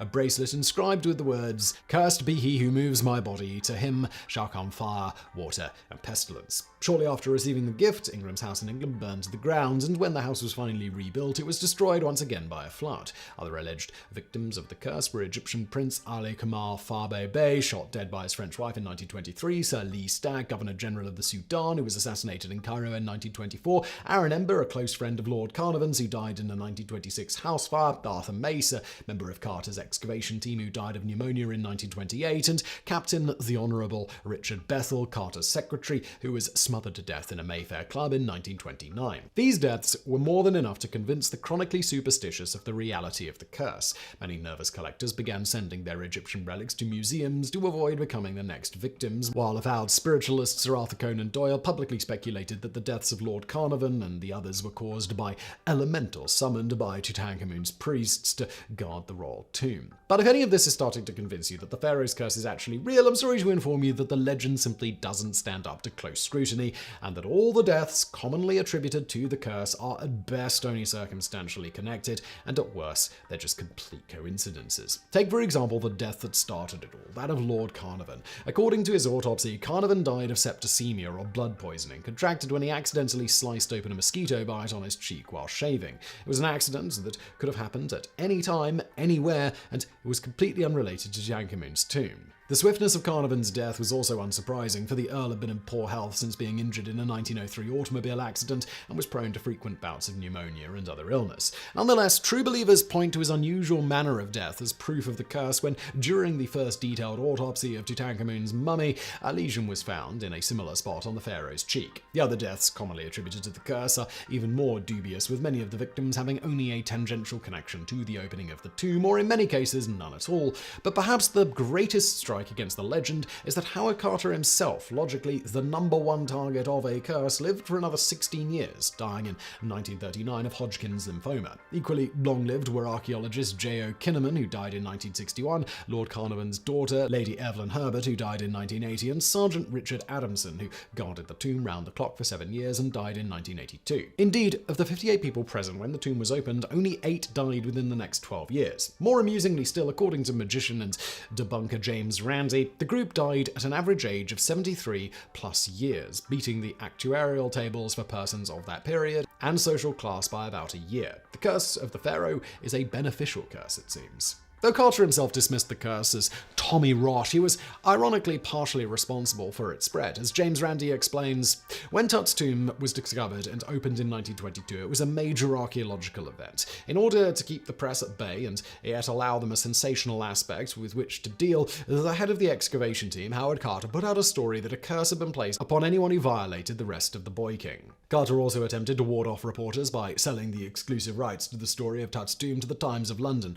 This arrangement, which caused every other news outlet to be at least a day behind the Times in reporting on the excavation, encouraged reporters to concoct sensational stories to capture the public's attention. Such wholesale speculation and fabrication led to newspapers reporting that the tomb contained written curses when none in fact existed. The only vaguely curse-like inscription in the entire tomb was found on a shrine containing a statue of Anubis, the ancient Egyptian god of embalming. This inscription merely states, "It is I who hinder the sand from choking the secret chamber. I am for the protection of the deceased." But by the time the translation reached the press, it had acquired an additional passage, "And I will kill all those who cross this threshold into the sacred precincts of the royal king who lives forever." Soon this had metamorphosed further into the far more menacing, "They who enter this sacred tomb shall swift be visited by wings of death."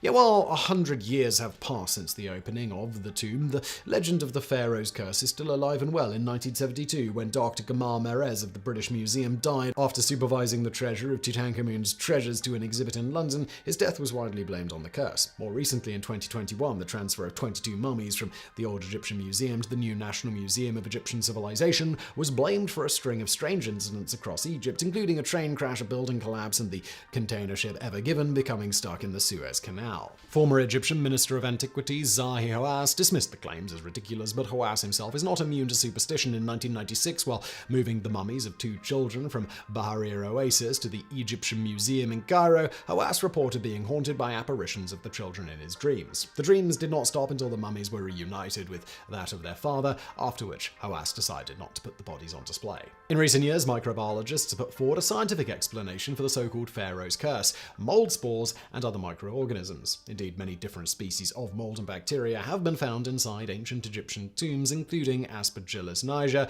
Aspergillus flavus, Pseudomonas, and Staphylococcus, all of which can cause serious health effects if inhaled. However, there is no evidence that any of these organisms are responsible for the deaths of any archaeologists, meaning that the ultimate source of the Pharaoh's curse is the same as it always was: our own fanciful imaginations. So we've all seen movie scenes where someone is seriously injured and slowly drifting in and out of consciousness. Someone else there will inevitably say something along the lines of, "Stay with me, damn it!" It's even sometimes explicitly stated that it's important for the person to stay awake to keep the Grim Reaper away. Towards this end, the person with them may even be shown to slap the person in the face and or shake them in order to keep them conscious. So this brings us to the question of the hour: will staying conscious provide any benefit to someone who is seriously injured, as depicted in almost every Hollywood movie ever? And the answer in short is, well, no, not really. In fact, unconsciousness may even mildly help them in some cases. For example, one study, Tightly Coupled Brain Activity and Cerebral ATP Metabolic Rate, published in Proceedings of the National Academy of Sciences USA, showed when rats were intentionally knocked out, they produced about 50% fewer ATP molecules, ATP being the energy that cells use to perform all their vital functions. The net result of all of this was about a 66% reduction in energy requirements by the brain, potentially a very good thing if your body is already low on the necessary resources to, keep on keeping on. That said, there is one caveat here. Being awake while you're potentially succumbing to your demise can be very helpful for a medical provider in some cases. Namely, if it's not obvious what's wrong with you, you being able to communicate the cause of your situation, the specifics of the pain you're in, or any pertinent history of the problem will help them more easily figure out the best way to treat you as rapidly as possible, which may make all the difference. However, other than those benefits, when it comes to staying alive, being conscious isn't a requirement in any way. Further, your level of consciousness and any change in it actually guides how an emergency provider will treat you via the Glasgow Coma Scale. First published by neurosurgery professors Graham Teasdale and Brian Jennett in 1974 from the University of Glasgow, the scale is used to describe how impaired someone's consciousness actually is. It assesses a patient according to 3 general criteria: 4 parts for eye-opening, 5 parts for verbal response, and 6 parts for motor response. As an example, there's the commonly known phrase in emergency medicine, a GCS less than 8, intubate.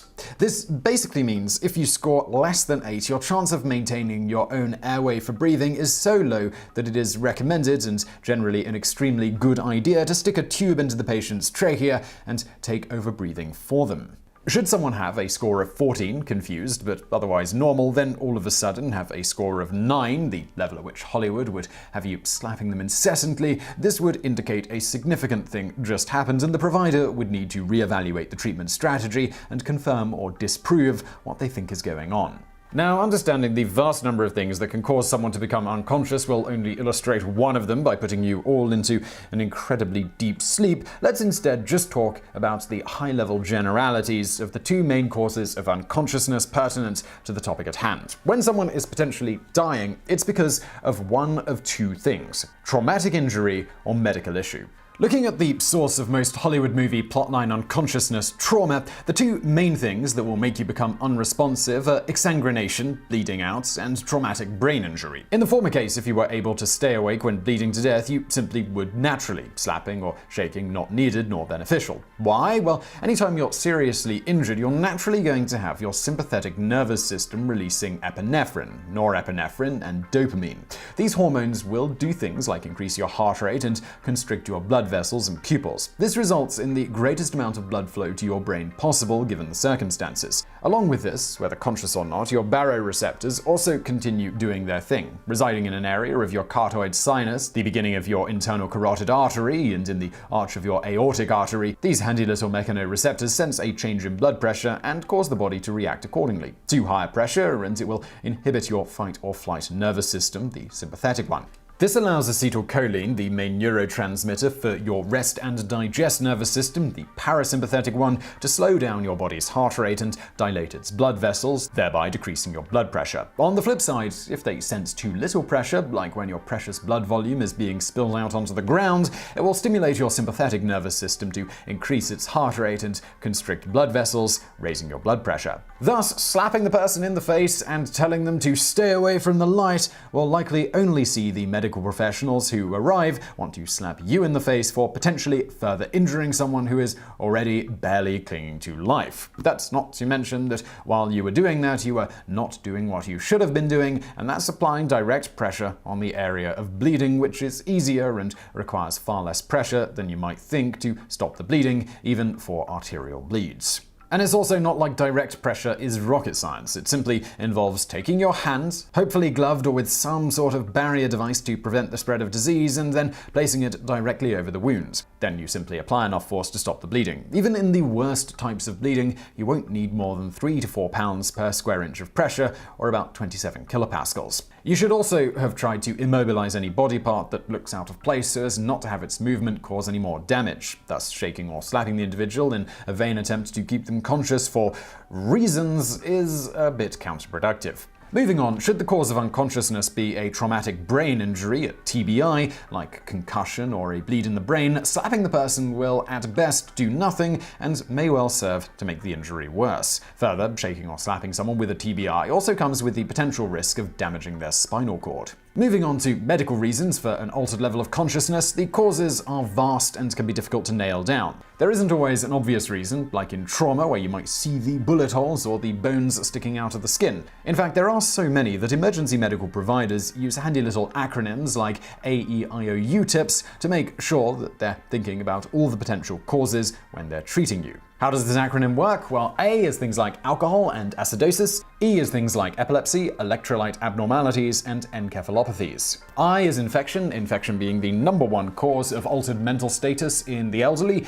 O, things like overdose or oxygen deficiency. U is things like underdosing of medications or uremia. T is trauma or tumors. I is insulin problems, like in the case of diabetes. P is things like poisons or psychosis, and S is things like stroke or shock. In any of these cases, and so many more, the only thing forcing the person to stay awake will do is allow them to give a better history on what is potentially causing their problem. This can be incredibly helpful at speeding up optimal treatment, but it isn't specifically going to help reverse the actual issue as is usually depicted in cinema, nor is your shaking or slapping going to aid at keeping them conscious anyway. Just like in trauma, in all of these cases, the body already has compensatory mechanisms in place that will keep the person conscious if it can. In the end, knowing a person's body is already doing everything it can to stay away from the light, maybe instead of slapping them, just remember direct pressure, immobilization, call for emergency medical aid, and when all else fails, just lean down, smile, and say,